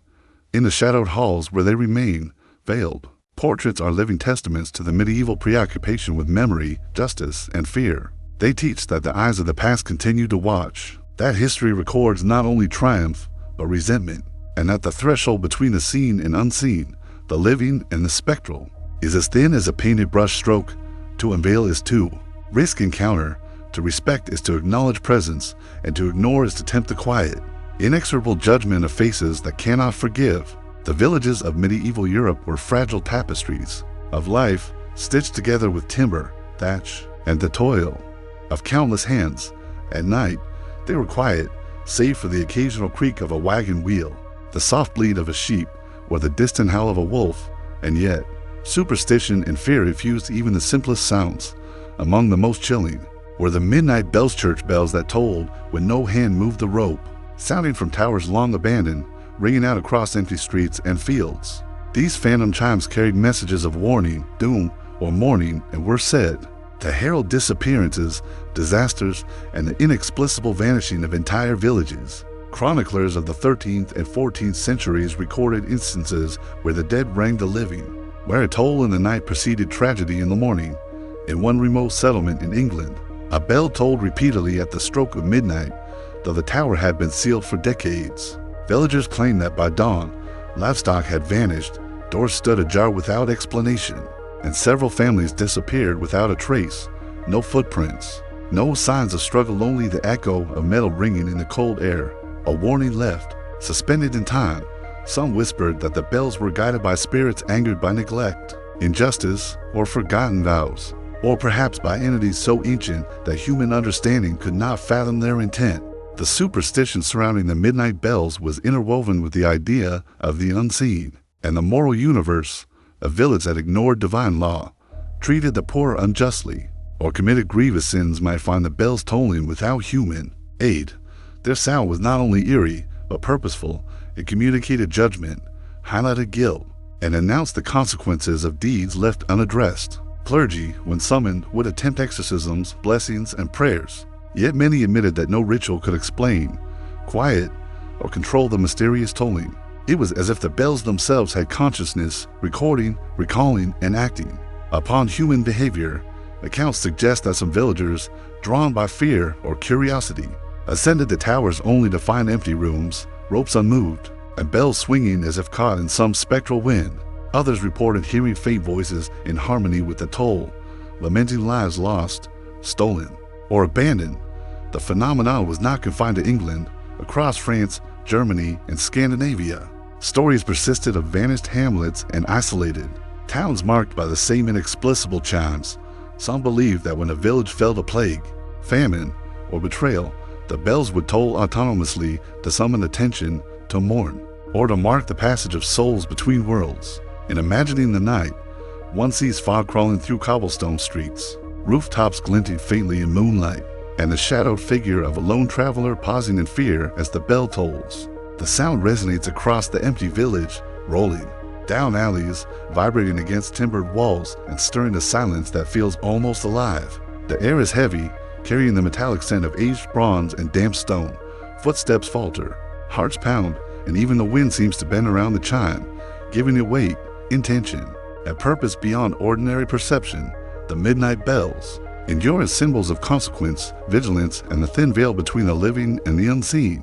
They remind us that superstition was not merely fanciful, but a lens through which medieval communities understood danger, morality, and the unpredictable forces that shape life. To hear them is to be reminded of the fragility of human settlements, the precariousness of safety, and the possibility that even inanimate objects, when bound by ritual, memory, or fear, can bear witness and act upon the world. Even in ruins, where towers lean and timbers rot, one can almost hear the tolling, faint across centuries, whispering of vanished lives and forsaken homes. The bells are more than sound. They are echoes of existence, morality, and human vulnerability.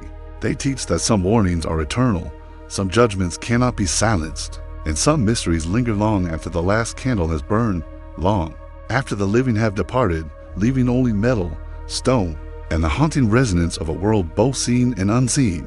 The midnight bells of vanishing villages remind us that in the medieval mind, every sound was a signal, every chime a potential harbinger, and every empty street could conceal a truth too terrible to name.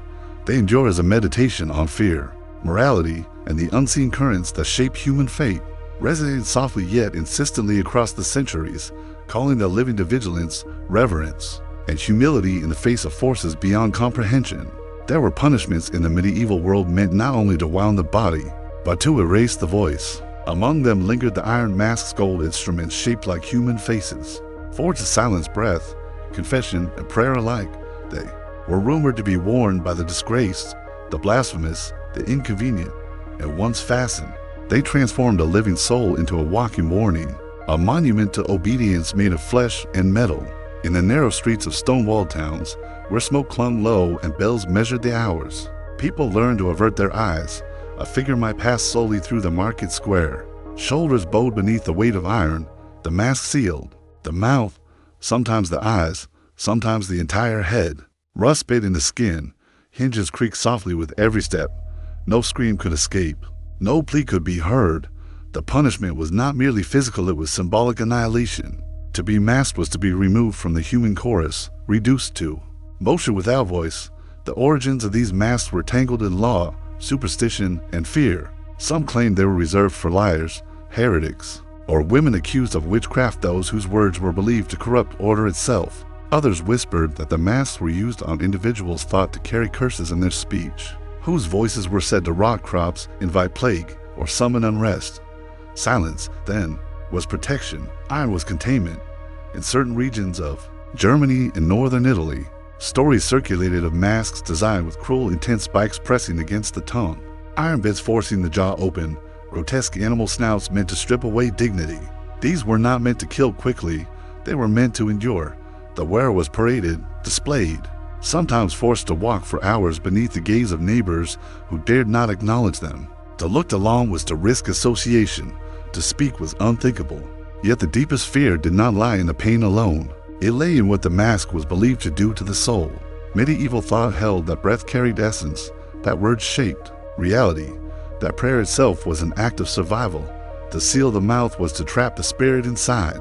to deny it release. Some believed that a soul silenced in iron could not properly depart the body at death. It would linger, restless, confused, bound to the metal that had stolen its voice. There are accounts never fully verified, yet repeated across generations of mass prisoners who died before their punishment was complete. Their bodies were removed, but the masks were not buried. They were hung in gatehouses, churches, or town halls as warnings. And it was said that at night, when candles guttered low, these masks whispered, not aloud, but within the mind, a pressure behind the eyes, a tightening in the throat, a sense of being watched by something that could not speak but remembered everything. In one tale from a border town near the Alps, a man accused of spreading heretical visions was sentenced to wear the iron mask until repentance. He never confessed. After weeks of silence, he collapsed in the street and died. The mask was removed and placed above the city gate. Soon after, travelers refused to enter at dusk. Horses reared. Children woke screaming, claiming they heard metal breathing. The town burned incense and rang bells, but the unease remained. Some said the man's unspoken truths had fermented inside the iron, turning it into a vessel of unrest. These stories reveal a deeper medieval terror that silence itself could become dangerous. Words suppressed did not vanish, they curdled. A truth locked away did not die, it waited. The iron mask became a paradox used to contain fear, yet feared for what it might preserve. In monasteries, there were debates whispered behind cloistered walls. Was enforced silence a path to humility or an act of spiritual violence? Monks practiced vows of silence willingly, believing restraint purified the soul. But the iron mask was imposed, violent, absolute. It denied even the inner murmur of prayer. Some theologians argued that such punishment interfered with divine judgment, trapping the soul between repentance and damnation. The masks themselves were often hidden after use, buried in earth or sealed in walls. Yet centuries later, some were rediscovered in earth during renovations, pulled from river beds, found behind altars, rusted, heavy, unmistakably human in shape.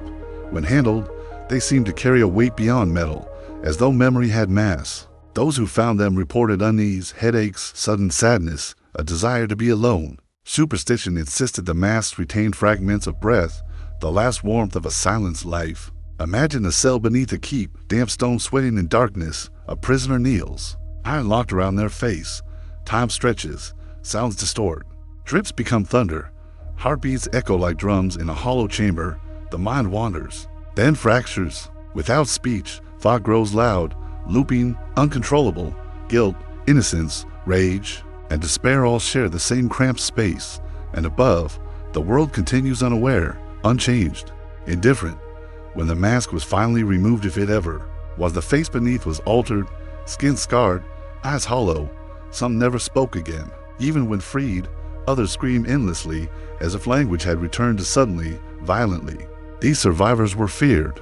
It was believed that anyone who had worn the iron mask carried silence inside them like a disease, capable of spreading despair through proximity alone. As centuries passed, the masks faded from official use, replaced by other forms of control.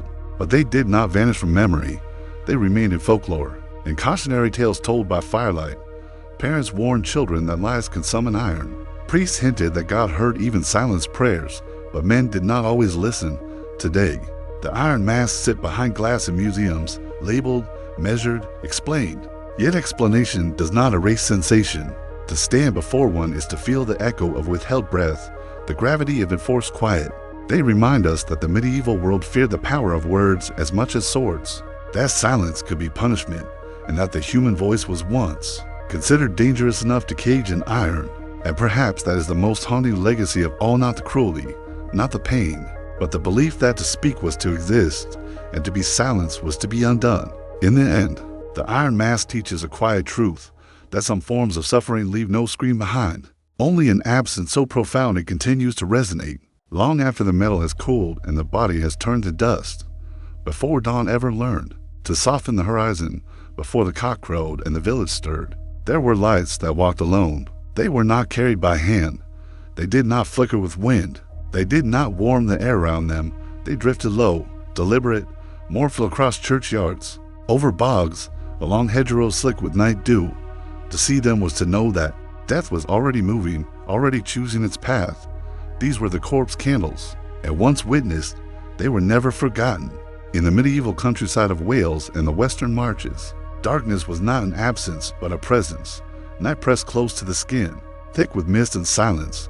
Roads dissolved into mud, landmarks vanished, and in this uncertain world, the corpse candle appeared as a pale flame, bluish-white, hovering just above the ground. It glided without sound, as if guided by memory rather than gravity. The old believed it marked the route a funeral would soon take from house to church, from life to earth. No superstition inspired such hushed terror. To glimpse a corpse candle was not merely to foresee death, but to be invited into its procession. The light did not rush, it did not hesitate, it moved with inevitability. Villagers told that the size of the flame revealed the age of the one who would die. A small, trembling glow meant a child. A tall, steady flame foretold an adult dot, and if the light split into many, weaving through the night like a string of stars, it signaled multiple, death's plague, accident, or some divine reckoning not yet named. These lights were most often seen near graveyards, but not always. Sometimes they passed beneath bedroom windows. Sometimes they traced the edges of fields where no path existed. Sometimes they paused, hovering before a door, lingering long enough to be noticed before drifting away. When that happened, no one slept easy again. To follow a corpse candle was forbidden. Those who tried were said to lose their way, walking for hours only to find themselves standing before their own homes, or worse. Before freshly turned earth, the light did not guide the curious. It guided the dead. In one account passed down through generations, a shepherd returning late glimpsed a pale flame floating across the moor. Thinking it a traveler's lantern, he called out. The light did not respond. It continued forward, unwavering. Drawn by equal parts fear and fascination, the shepherd followed. The ground grew softer, the air colder. When the flame finally faded, he found himself standing at the edge of a newly dug grave, his brother's burial, which would not take place until 3 days later. By morning, the brother was dead. The medieval mind did not ask whether corpse candles were real. It asked why they appeared and what moral truth they carried. Some believed they were angels of mercy, lighting the way so souls would not wander alone. Others insisted they were spirits themselves, echoes of the dead rehearsing their final journey. A darker belief held that corpse candles were warnings sent by God, offering the living a brief chance to repent before loss descended. Priests rarely dismissed the phenomenon outright. Many had heard bells ring without hands, seen doors open without wind, felt presences where no body stood. They spoke carefully, advising prayer, confession, and humility. To deny the signs of death was to challenge divine order. The landscape itself seemed complicit. Bogs swallowed footsteps, rivers shifted their banks, fog erased boundaries. In such places, it was easy to believe that the dead might walk ahead of the living, lighting the way not for guidance, but for remembrance. Those who saw corpse candles often described a profound stillness accompanying them. Insects fell, silent, animals froze, even the wind seemed to hold its breath. Time thinned. The world narrowed to the slow glide of light and the tightening of the heart. It was not panic that took hold, but resignation. The light did not threaten, it informed. There are stories of villages where multiple corpse candles appeared on the same night, drifting through lanes and across fields like a constellation come loose. Within weeks, fever arrived, or a bridge collapsed, or a winter storm buried homes beneath snow and grief. Survivors remembered the lights not as cousins, but as heralds, quiet messengers that arrived before catastrophe so no one could claim ignorance. To speak of having seen a corpse candle was dangerous. Neighbors listened with unease. Some avoided the witness, fearing proximity to death. Others watched them closely, waiting to see who would fall ill next. In this way, the superstition isolated. As much as it warned, knowledge became burden. Children were told never to chase lights at night. Mothers drew curtains tight at dusk. Doors were blessed. Paths were rerouted if a corpse candle had passed through, as though the ground itself had been marked. And yet, despite the fear, there was reverence too. For in a world where death was sudden and frequent, where plague could empty a household overnight and accidents claim lives without warning, the corpse candle offered something rare: foreknowledge, a moment to prepare, a chance to pray, an opportunity to say goodbye, even if only in silence. Imagine a medieval village at night, roofs hunched beneath moonlight, smoke clinging low. Somewhere beyond the last cottage, a pale flame stirs. It lifts from the grass and begins to move. It follows a line only it can see, a dog whines. A sleeper turns restlessly. Somewhere, a life is already loosening its grip. The light does not hurry. In later centuries, skeptics would name the phenomenon marsh gas, phosphorus, trickery of the eye. But such explanations arrived long after the fear had already shaped lives. Long after paths were changed, prayers whispered, and deaths mourned, with the knowledge that the light had come first. Even now, in remote places, people speak quietly of strange lights seen near graveyards or along old roads. They do not chase them. They do not wave. They watch, hearts heavy, and wait. The corpse candle endures because it speaks to something ancient within us, the desire to know, the dread of knowing, and the strange comfort of being warned. It reminds us that death, in the medieval world, was not hidden away. It walked openly, lighting its own path, asking only that the living pay attention. And when the light fades, leaving darkness stitched back together, what remains is not relief, but understanding that some journeys are made before footsteps ever fall, that some endings announce themselves in silence, and that once, long ago, death did not arrive unannounced. It sent a candle ahead and walked patiently behind it.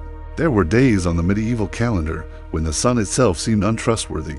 These were the days when shadows behaved strangely, when animals refused to cross thresholds, when bread baked unevenly and milk curdled without reason. They were known quietly, passed from mouth to mouth rather than written in ink. The unlucky days, the cursed hours, the moments when fate loosened its grip and allowed misfortune to roam freely. In a world governed by seasons, saints, and omens, time was never neutral. Certain dates were believed to carry a stain, inherited from ancient disasters, forgotten sins, or celestial alignments that bent human destiny toward ruin. To act on such days was to invite catastrophe. To ignore them was to declare oneself arrogant before forces far older than kings. Among the most feared were the so-called Egyptian days. Scattered throughout the medieval year, no one could fully explain their origin. Some claimed they came from pagan calendars older than Christ. Others whispered they marked moments when angels fell or demons were loosed briefly upon the earth. What mattered was not their source, but their effect. On these days, bloodletting was forbidden. Travel was discouraged. Weddings were delayed. Contracts were left unsigned. Even childbirth was dreaded, for it was said that those born on an Egyptian day would live short. Troubled lives haunted by illness or madness. Monks copied warnings into the margins of prayer books. Physicians consulted charts before lifting a blade. Farmers delayed planting, even if the weather was perfect. Better hunger than hubris. Better delay than death. There were hours, 2 fractions of the day believed to be thin, porous, dangerous. Twilight was one, midnight another. But worst of all was the dead hour, a brief span before dawn when night and morning overlapped uneasily. During this time, it was said, prayers wandered, souls drifted, and the boundary between intention and consequence weakened. Words spoken then could bind or curse. Promises made could not be undone. Stories survive of those who ignored the calendar. A merchant who set out on an unlucky morning never returned. His cart found intact beside a road, horses unharmed, goods untouched, as though he had simply stepped out of the world. A bride married against warning fell ill before the feast ended, and was buried before the week was done. A knight who challenged fate by riding on a cursed day was thrown from his horse, on level ground, breaking his neck where no stone lay. These tales were not recounted with drama, but with weary certainty. The lesson was clear. Time remembered. The medieval understanding of time was not linear, but moral. Days carried memory, hours bore consequence. The past pressed forward invisibly, shaping the present. To live wisely was not to dominate time, but to listen to it. Church bells played their part in this vigilance. They marked not only prayer, but protection. Bells rung at certain hours were believed to reinforce the walls of time, sealing dangerous intervals, reminding the unseen that the living were attentive. When bells fell silent through neglect, war, or decay, fear followed. Silence meant vulnerability.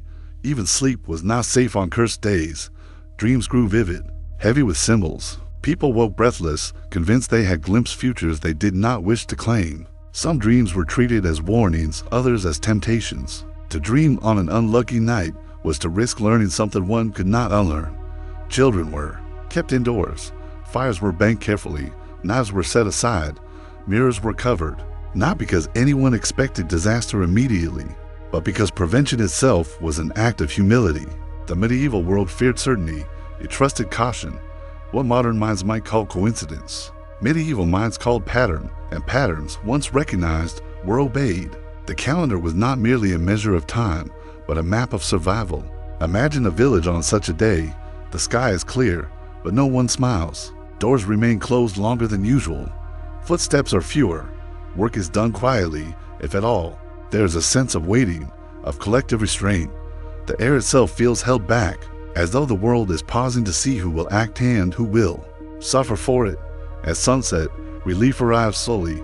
Another cursed day has passed without incident, or perhaps without visible incident, because the true danger, many believed, did not always strike immediately. Sometimes fate delayed its response, allowing arrogance to forget before collecting its due. This belief that time itself could punish shaped lives profoundly. It taught patience in a violent world. It encouraged restraint where power tempted excess. It offered explanation when tragedy struck without cause. If a child died, if a harvest failed, if a body was found cold and unmarked, the calendar was consulted, meaning was restored, and meaning, even when terrifying, was preferable to chaos. As centuries passed, almanacs became more precise, superstition more refined. Certain days faded from fear, others replaced them, but the instinct remained. Even now, people hesitate before acting on particular dates, feel unease at certain hours, sense that some moments are heavier than others. The medieval fear of unlucky days was not ignorance. It was an attempt to live attentively in a world that offered few guarantees. It was an acknowledgement that time is not empty, that moments carry weight, and that not all paths are meant to be taken simply because they are open in the end. The cursed days remind us of a truth the medieval world understood deeply, that survival is not only about strength or faith, but about listening to patterns, to warnings, to the quiet signals that suggest when to move forward and when to remain still. Because sometimes, the most dangerous thing a person can do is act at the wrong moment. Before prayers were finished and before sealed the dead from the living, there was one final ritual carried out in shadows, half acknowledged and rarely spoken aloud. It took place at the threshold between life and burial, where breath had already fled, but guilt was believed to linger. In that narrow space stood the Sin Eater. He did not arrive openly. He was summoned in whispers, often at night, when grief softened resistance and fear outweighed doctrine. He was poor, isolated, already half exiled from the village by necessity, and when he entered the home of the dead, silence thickened, for his presence meant one unbearable truth: sins could be transferred, consumed, erased at a terrible cost. In medieval England and the borderlands of Wales, death was never clean. It left residue. Confession was not always possible. A sudden passing, an unspoken crime, a lingering resentment all threatened to bind the soul to unrest. Purgatory loomed close. Hell closer still. The Sin Eater existed to intervene where priests could not arrive in time. A loaf of bread was placed upon the chest of the corpse. Sometimes salt accompanied it, sometimes a bowl of ale. The Sin Eater stood at the foot of the bed, eyes lowered. No prayers were spoken aloud. Instead, the ritual relied on belief older than scripture that food could absorb essence, that consumption could carry consequence. When the Sin Eater ate, he was not merely feeding himself. He was ingesting the moral weight of another life. Every lie, every cruelty, every secret transgression passed invisibly into his body with each bite. The room grew heavier. Mourners averted their gaze. Children were ushered away. No one thanked him. Gratitude was dangerous. To acknowledge the Sin Eater was to acknowledge the sin. Afterward, he was paid sometimes with coin, sometimes with food, sometimes with nothing at all. Then he was dismissed. The door closed behind him quickly, as if delay might allow something to follow. The fear did not lie in what he did, but in what he became. Sin Eaters were believed to accumulate darkness with every ritual. Each meal layered another soul's corruption onto their own. Over time, their presence alone was said to sour milk, wither crops, disturb animals. Dogs barked at them, horses shied away. Mirrors reflected them strangely, as though unsure which face to return. Villagers avoided eye contact. Children were warned not to speak their names. If a Sin Eater died without someone to eat his sins, it was believed he would rise burdened beyond endurance, too heavy with guilt to pass on, to polluted for grace. There are stories of Sin Eaters who lived long lives, bent and hollow-eyed, sustained by bread that never nourished and sins that never faded. Some claimed they heard voices at night, confessions murmured by mouths long buried. Others refused to sleep near churches, fearing the dead recognized them. The church officially condemned the practice, yet quietly tolerated it. Doctrine demanded confession, but fear demanded assurance. Where faith faltered, ritual endured. The sin eater was a compromise between terror and hope. In one village, a sin eater was refused payment after completing his task. Days later, the household fell ill. The death they thought resolved returned multiplied. Another tale speaks of a sin eater who collapsed mid-ritual, bread falling from his hands. The corpse beneath him was said to convulse, as if the transfer had been interrupted, leaving both souls trapped in confusion. Imagine the moment: candlelight trembling, bread dry and heavy, a room thick with grief and dread. The sin eater chews slowly. Each swallow is an act of sacrifice. He does not ask forgiveness. He does not expect redemption. His role is not salvation, it is containment. When he leaves, the house exhales. The dead are believed lighter, freed to move on. But the village gains a different burden. Somewhere nearby walks a man carrying what no one else would touch. Over time, the tradition faded, confession formalized, superstition retreated underground. Yet the idea never fully disappeared. That guilt can be transferred. That sin is tangible. That someone must carry it. Even now, the figure of the sin eater unsettles us because he reflects a truth we resist, that absolution often comes at another's expense. That purity is sometimes purchased, and that community survive by placing their darkness onto the shoulders of the few. The sin eater does not haunt graveyards. He haunts conscience. And in the medieval night, as soil settled and prayers ended, it was believed that the dead slept easier, knowing someone else had taken their weight, walking away slowly into the dark, already carrying more than one soul should bear. In the medieval world, nothing that touched the body was ever truly empty of meaning. Clothing absorbed sweat, fear, and memory. Rings held vows, cloaks carried status, and shoes remembered every step a person had taken in life. That was why, when death arrived, the feet were treated with caution. A soul, it was believed, could walk again if given the means.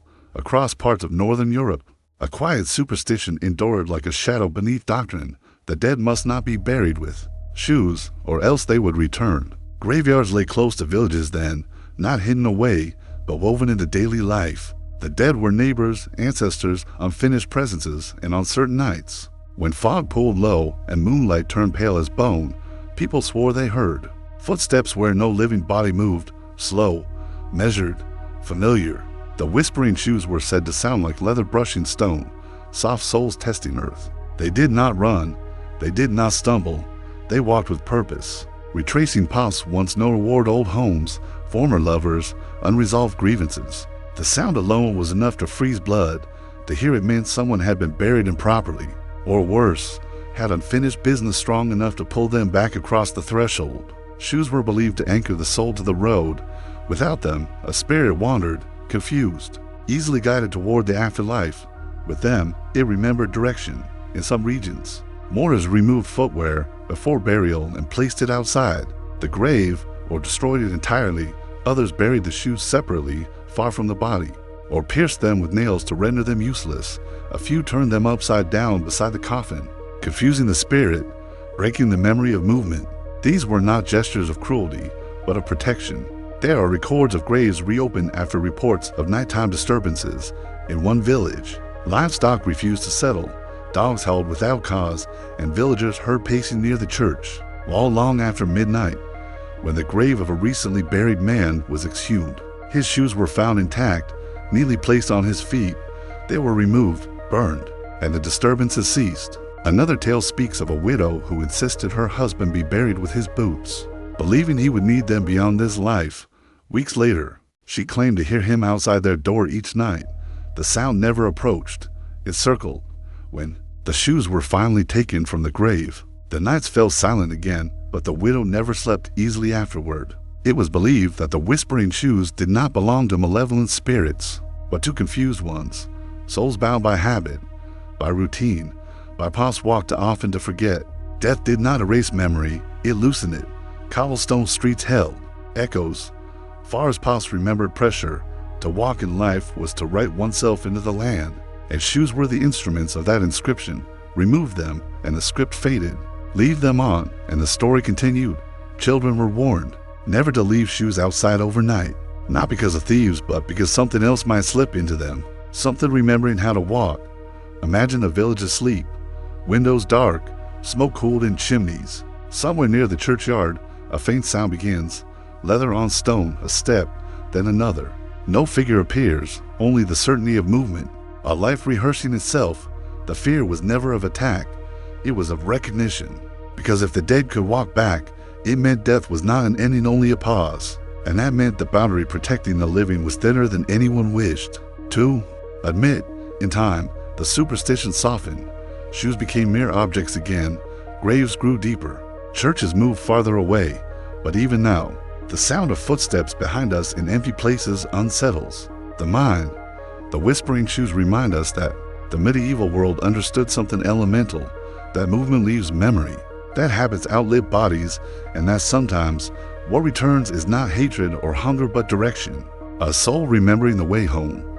There was a sound the medieval world feared above all others. Not the scream of battle, not the wail of plague carts, not even the toll of a death bell at dusk. It was softer than all of these. Rhythmic, desperate, human. The sound of knocking from inside a coffin.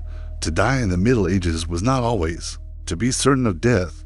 Illness blurred into unconsciousness. Cold slowed the pulse. Coma was mistaken for stillness. And when burial followed quickly as it often did, the earth sometimes received the living, along with the dead. This fear shaped one of the darkest medieval superstitions, that the grave itself could become a prison. Villagers spoke in hushed tones of coffins found disturbed, lids splintered from the inside, fingers broken and bloodied where nails had been torn away. These discoveries were rare, but their possibility haunted every burial. Once the soil settled and the prayers ended, there was no mercy left to offer. It was believed that the soul, awakening beneath the earth, did not immediately understand what had happened. At first came confusion, then realization, then panic so violent it clawed at wood and sanity alike. Knocking was the last act of hope. Gravediggers were said to recognize the signs. A coffin lid bowed outward, soil uneven above a fresh grave. In some regions, small bells were tied to strings attached to the corpse's wrist, the other end leading to the surface. These safety bells were not inventions of science, but of terror. If the bell rang after burial, it meant the body still lived, but superstition twisted even this mercy. Some believed that hearing the bell was itself a curse. To dig up the grave was to invite death's anger. To ignore it was to condemn a soul. Villagers debated in whispers, frozen between horror and faith. There are stories never written officially, but repeated endlessly of bells ringing in the night and falling silent by morning. Priests offered conflicting counsel. Some urged immediate excavation. Others warned that disturbing a grave could trap the soul forever between worlds. And so hesitation became fatal. Even without bells, signs were watched closely. Dogs howling at fresh graves, birds refusing to land nearby, earth that refused to settle. These were interpreted as the dead struggling beneath, or worse, returning. In one account from Eastern Europe, a coffin was exhumed after villagers reported hearing faint knocking beneath the churchyard. When the lid was open, the body inside had shifted. Its mouth was open, its fingers curled. The face was frozen in an expression so agonized that several witnesses refused burial duty. Thereafter, the body was reburied, this time face down, a common preventative measure meant to confuse the soul and prevent further attempts to rise. Face down burial was one of many desperate solutions. Others included binding the limbs, weighing the coffin with stones, or placing sickles across the throat, not to harm but to contain. If the body woke, it would be trapped by its own movement. This fear blurred into others: vampires, revenants, walking dead. Many of these legends may have been born not of monsters, but of suffocation, panic, and the terrible injustice of premature burial. The knocking, when described, was never loud. It was faint, tapping, irregular, as though strength were fading even as hope remained. That was what made it unbearable. Imagine the medieval night. No engines, no distant hum, only wind and breath and prayer. In such silence, even the smallest sound carried weight. A knock from beneath the earth was not just sound, it was accusation, because it meant someone had failed. Fear of this fate led to extended vigils. Bodies were watched for days, mirrors held to mouths, candles placed near lips to detect breath. Yet mistakes still happened, and when they did, superstition filled the void left by guilt. Some believed that those who died buried alive could never find peace, Their spirits lingered near graves, scratching at stone, tapping on doors and dreams, reminding the living of their error. These spirits were not malicious. They were unfinished. In certain regions, people avoided graveyards at night, not because of ghosts, but because they feared hearing something they could not undo. Over time, medical knowledge improved, burial practices changed, but the fear did not vanish. It only retreated into story, into folklore, into the collective memory of humanity. Even now, the idea unsettles us: the coffin, the darkness, the slow realization, the knocking. The medieval superstition of premature burial was not born of imagination. It was born of empathy sharpened by terror. It acknowledged the fragility of certainty and the cruelty of haste, and it leaves us with a quiet, enduring dread that the earth might close too soon, and that somewhere beneath silence, a final plea might go unheard. A knock, another, then nothing at all. Chapter 22, The Mirrors That Stole the Soul in the Medieval World. A mirror was never only a mirror. It was a mouth that did not speak, an eye that did not blink, a surface that remembered more than it revealed. To look into still glass by candlelight was to risk seeing not who you were, but who might be waiting behind you. And so, when death entered a home, mirrors were the first things to be silenced.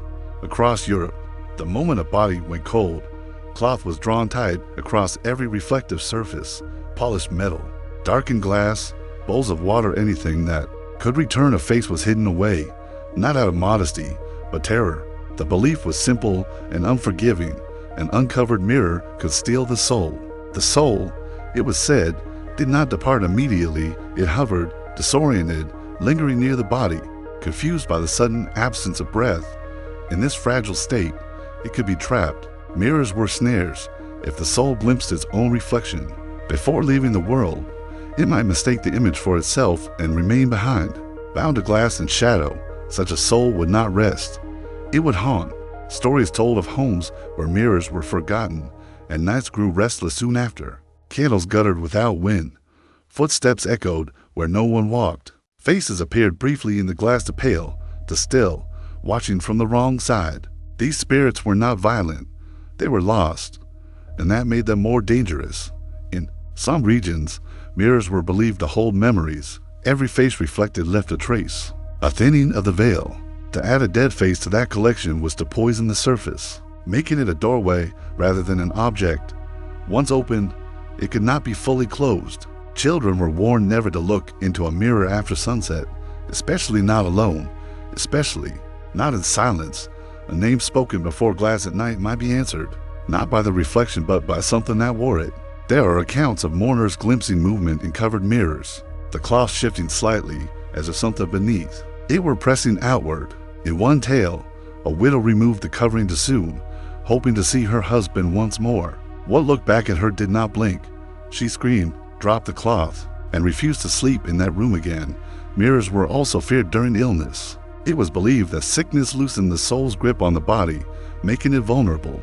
Physicians advised removing reflective surfaces from sick rooms, not because of light, but because of loss. A weakened soul might slip away without realizing it had done so. This fear extended beyond death. Pregnant women avoided mirrors during labor. Newborns were kept from glass for weeks. Even the living, it was believed, could lose part of themselves if caught at the wrong moment, in the wrong reflection. When a death had passed safely, mirrors covered, prayers spoken, birth settled, the coverings were removed slowly, carefully, sometimes with blessing, sometimes with apology. The mirror was thanked for its patience, as though it were a being that had been restrained rather than an object concealed. Broken mirrors were especially feared, not because of bad luck, but because fragmentation meant division. A soul caught in shattered glass would never be whole again. It would scatter, linger, watch from angles no one could anticipate. Imagine a medieval home at night. A single candle burns low. Mirrors are hidden. Shadows stretch unnaturally long. Somewhere between breaths, something pauses, uncertain whether it belongs to the world it just left or the one still watching. The mirror superstition endured because it named a fear. We still recognize that identity is fragile, that reflection is not neutral, and that being seen, truly seen at the wrong moment, can cost more than we are willing to give. Even now, we hesitate before dark mirrors. We sense it, the old instinct, the awareness that not everything reflected is harmless. And not every gaze comes from our side of the glass. In the medieval night, mirrors did not merely show faces, they waited. In the dim hush of medieval churches, where incense clung to, stone and candlelight trembled like breath, there were figures believed not to be dead, but sleeping, saints laid out in glass coffins, martyrs resting beneath altars, holy bodies preserved not by decay, but by patience. They did not rot, they waited. To kneel before them was to feel watched. The medieval faithful believed that certain saints had not truly passed on. Their bodies lay intact, skin darkened, lips closed, eyes gently shut as if death had merely lowered his voice around them. These were not relics reduced to bone and splinter. These were whole forms, clothed, visible, present, and presence carried consequence. It was said the sleeping saints could hear. Pilgrims traveled great distances to pray before them, careful with every word. Confessions were whispered, never spoken aloud. Lies, it was believed, could wake them not in mercy, but in judgment. The saints did not need to rise. A twitch of the hand, a soft sigh, a change in expression was enough to signal displeasure. There are accounts of watchmen who refused to remain alone in chapels after dusk. They spoke of subtle sounds, cloths shifting, joints settling, the faintest intake of breath. These were not movements of decay. They were reminders of attention. Some saints were believed to open their eyes at night. In one monastery, brothers swore that the saint beneath the altar turned his head slightly toward the door each evening, as if counting those who passed. In another, a woman praying for forgiveness fled screaming when she noticed the saint's fingers had moved closer to the edge of the glass by morning. The clergy offered no explanation. Silence, again, was safer than certainty. The sleeping saints were guardians not only of faith, but of morality. Thieves who stole from churches housing such bodies often met sudden ends, falls, fevers, madness. It was not punishment, the people said. It was correction. The saint had noticed. Children were warned never to mock holy effigies, never to imitate their stillness, never to ask whether they were truly dead. To question the state of a saint was to invite scrutiny in return. These bodies existed in a terrifying in-between, not alive, not gone. Their stillness was not absence or restraint. The medieval world understood restraint as power. What chose not to move was far more dangerous than what could not. During times of war or plague, the sleeping saints were believed to stir more often. Their presence intensified as though suffering amplified their awareness. People left offerings, bread, candles, hair, hoping to quiet them, to reassure them that faith remained intact. Imagine a candlelit chapel at midnight, stone arches, breathe cool air, a glass coffin gleams faintly, inside lies a body untouched by time, still, whole, listening. The fear was never that the saint would rise and walk. It was that they already knew, and that knowledge, once earned, could not be escaped. The sleeping saints endure in memory because they represent a medieval truth. That holiness was not distant, not abstract, but immediate and watchful. That judgment did not always come from the heavens. Sometimes it lay inches away, beneath glass, waiting for the living to reveal who they truly were. There were places in medieval homes where people stepped lightly, eyes lowered, breath held without knowing why. Doorways, sills, the narrow line where outside surrendered to inside. These were not empty spaces. They were boundaries, and boundaries remembered. A threshold was never just wood or stone. It was a witness. In the medieval mind, every crossing left an imprint. Joy passed through, and the house warmed. Violence passed through, and the house learned to wait. Blood spilled at a threshold did not fade with scrubbing or prayer. It soaked into the memory of the place, and the place, in time, answered. This was why certain doors were never used again. Across Europe, there are records and oral tales of homes abandoned not because of plague or poverty, but because the threshold had been stained by murder, betrayal, or oath-breaking. To cross such a boundary afterward was to invite misfortune. People stumbled without cause. Quarrels erupted suddenly. Children fell ill. Animals refused to enter. The house itself seemed unwilling to accept those who passed through the cursed line. The belief was ancient. Spirits lingered at thresholds because they were neither in nor out. A soul slain at a doorway was trapped between states, unable to depart, unable to return. It became a guardian of grievance. To counter this, rituals were performed. Iron nails were driven into the sill. Salt was poured and left undisturbed. Coins were buried beneath the stone to appease whatever waited there. In some regions, a lamb or rooster was sacrificed at a newly built threshold, not in cruelty, But in negotiation, the house was being introduced to blood, so it would not be shocked by it later. Churches shared this fear. The doors of cathedrals were kissed. Blessed, anointed, to die on church steps was considered especially dangerous. Such souls were believed to linger, preventing entry for the unworthy and haunting those who entered with impure intent. Some doors were sealed for generations, their purpose ended by a single violent moment. There are stories of travelers who paused before a doorway, overcome by dread they could not explain. Those who ignored the feeling often suffered soon after. Those who listened, turned away, and survived carried the knowledge for life. The house had spoken. Imagine a medieval street at dusk. Doors closed tight. One doorway remains dark, unused, its threshold cracked and stained deeper than shadow. No one steps across it, not out of superstition alone, but respect. The line has memory. It is decided. Even today, we hesitate at certain doorways. We feel it without words. The ancient understanding remains. Some boundaries are more than crossings. They are warnings. There were nights in medieval towns when no wind stirred, no storm gathered, and yet the bells rang. Not the joyful peal of feast days, nor the solemn toll for the dead, but a slow, uneven sound, as though something unseen had taken hold of the rope. One pull, a pause, another, each note sinking into the dark like a warning whispered delayed. To hear a church bell ring by itself was to know that death was already walking across Europe.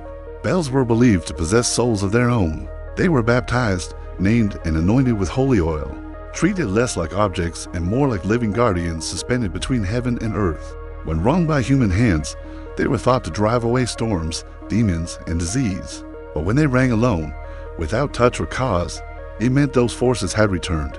Villagers spoke of bells sounding just before plague swept through valleys, or on the eve of fires that reduced entire streets to ash. Some swore the bells rang when a great sinner died unconfessed, their soul to heavy, to restless, dragging sound behind it as it passed. There are accounts of monks rushing into bell towers at midnight, torches shaking, only to find the ropes still, the air unmoved. Yet the echoes lingered, clinging to stone as if the walls themselves remembered being struck. The most feared were the death bells, those that rang once, stopped, and never sounded again. In such cases, the bell was believed to have exhausted its purpose, having announced a fate too large to survive. Entire towers were sealed after such events. Bells were buried, cracked on purpose, or melted down so they could never speak again. Some believed spirits rang them, others believed angels did. But the most unsettling belief was simpler. The bell rang because it knew, because it had been listening all along. People reacted in silence.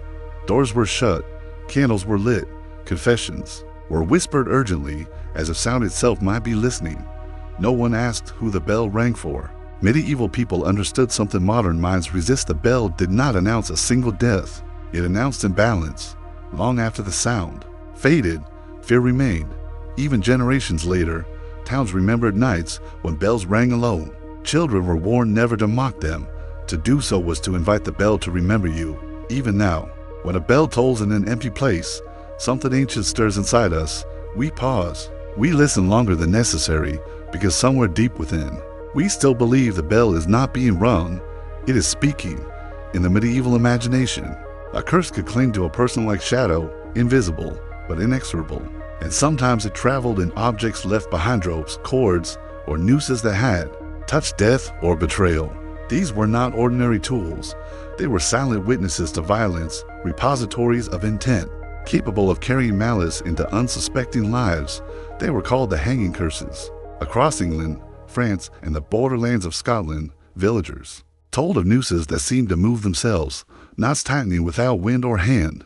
Sometimes they were discovered hanging in attics, barns, or forest glades where no one had placed them. Other times, they appeared in homes of those who had wronged neighbors, strangers, or family, as though the very air had delivered judgment. The rope, in its simplicity, was terrifying. It required no words. It needed no witness.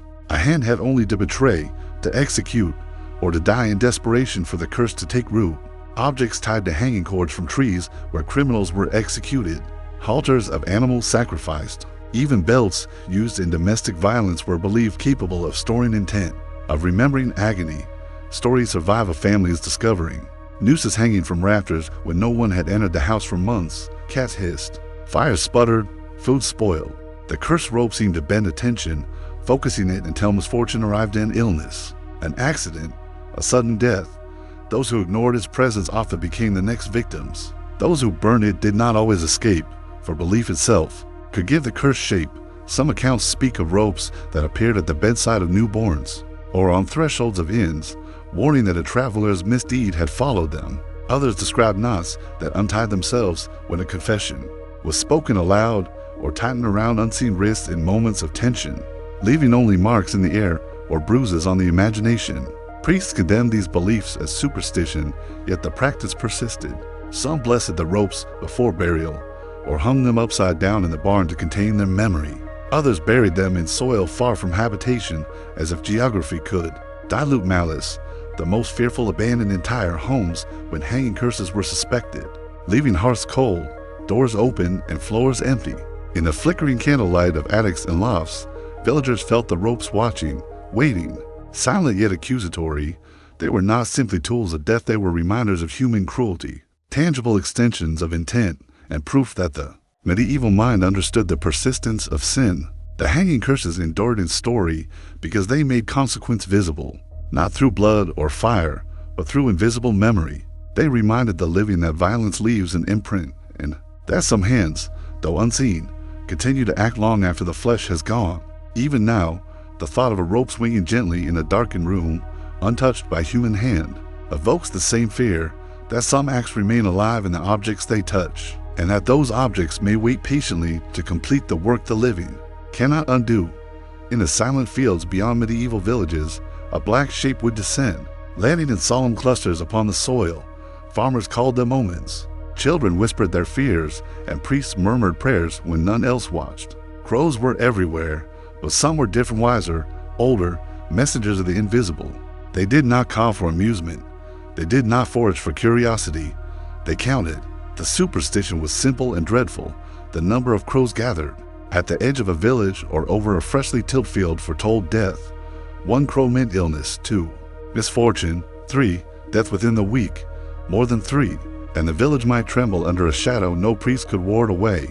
They were not ordinary birds. They were agents of fate, observers recording the passage of life into the unseen ledger of mortality. Records of these omens survive in parish chronicles. Brief notes tucked among crop reports and feast day observances.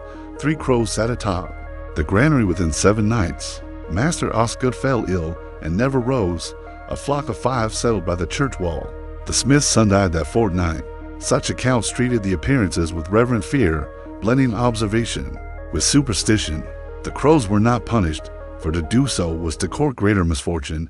They were witnesses, untouchable, unsparing. Some villages hung charms from rooftops, scattered salt along thresholds, or whispered incantations to confuse the counting. Birds, others simply avoided looking, believing that eye contact might seal one's fate. The medieval mind understood.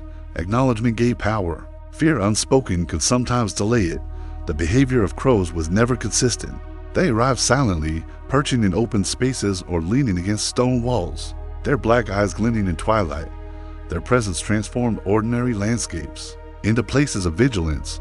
Fields became haunted, streets became corridors of prediction.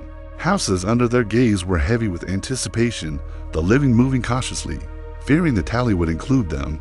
Travelers carried knowledge of this superstition across counties and kingdoms. Kings consulted advisors when crows gathered near castles. Priests consulted saints when the birds lingered near cloisters. Even those who scoffed at superstition hesitated to act rashly.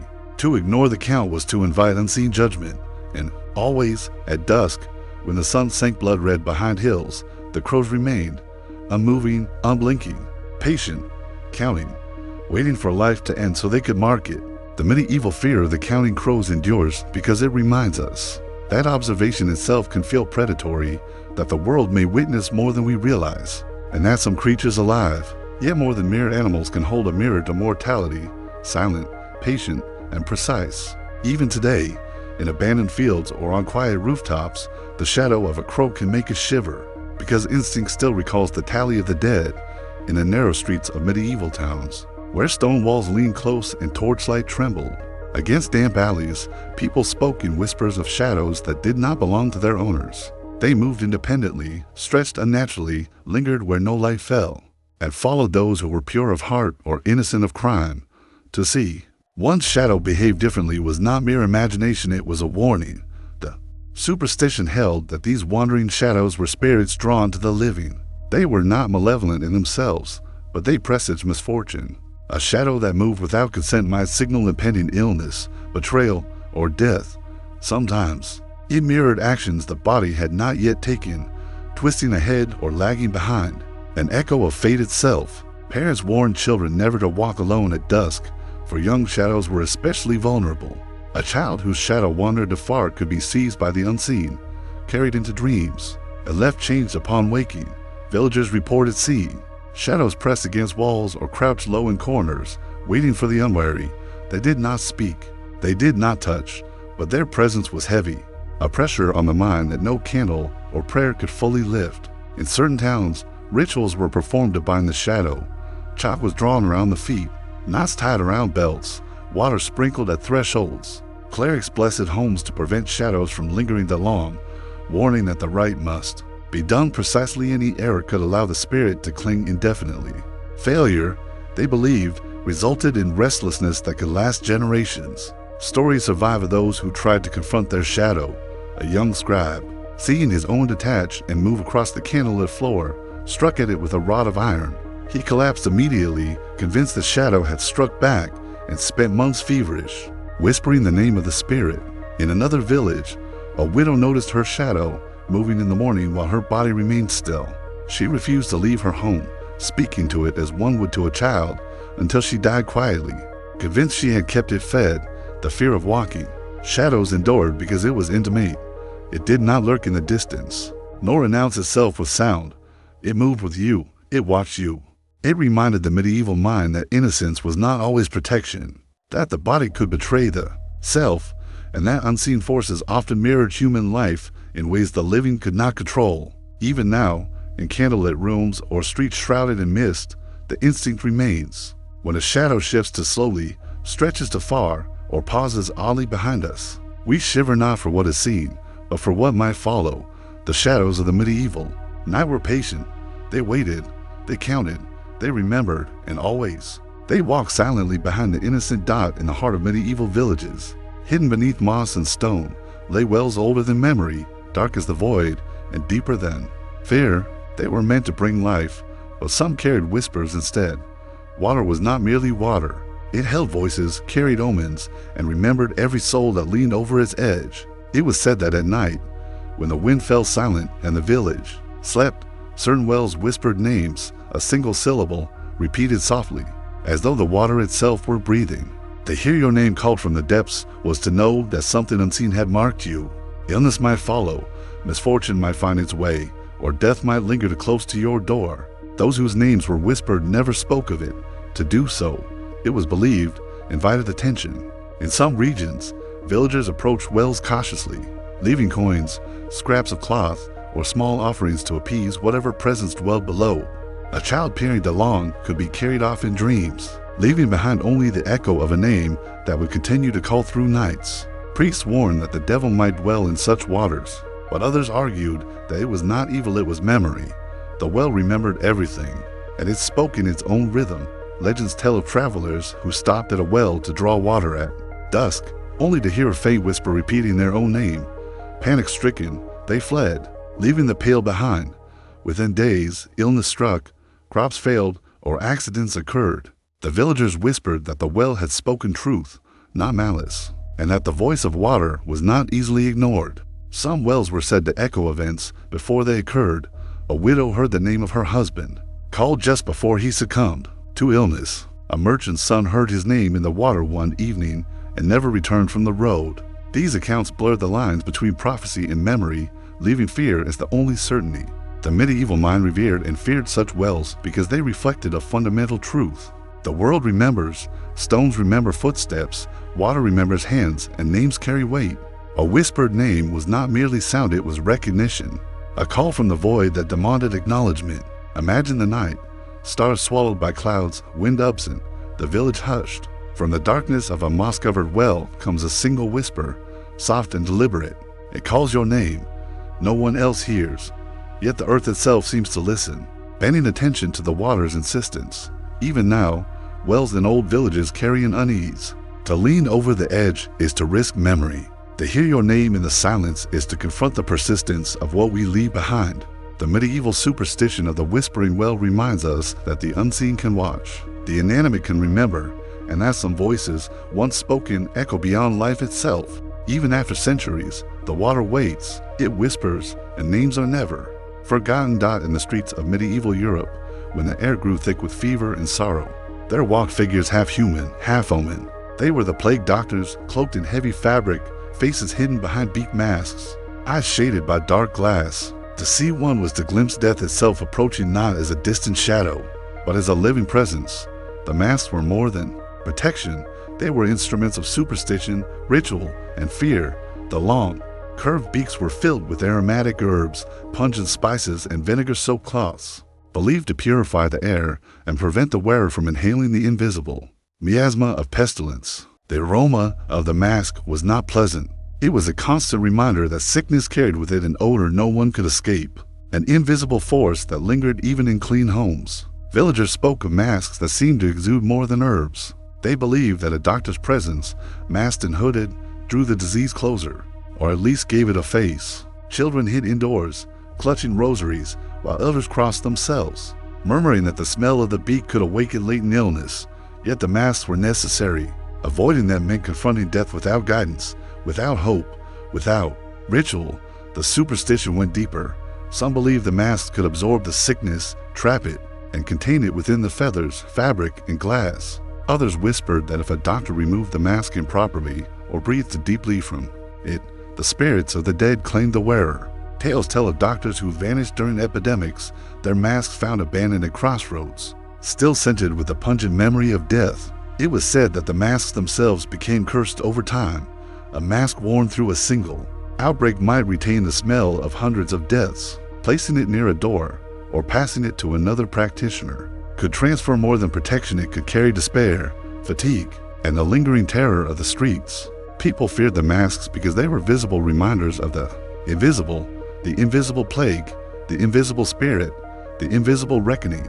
They represented human attempts to hold the unknowable at bay, yet also acknowledged that some forces could not be fully controlled. In the medieval night, when the streets were silent and candles burned low, the figure of a masked doctor moving between homes was both blessing and warning.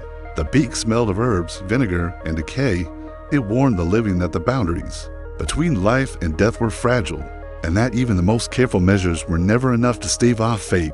The plague masks endure in memory because they remind us that survival is often ritualized, that fear can be tangible, and that the human desire to protect oneself against death is as ancient as the shadow of mortality itself. Even now, the hollow eyes of a beaked mask, resting on a museum shelf, carry the echo of footsteps through plague-ridden streets, reminding us of how close we always walked to invisible terror. The medieval night remembered them, and so do we.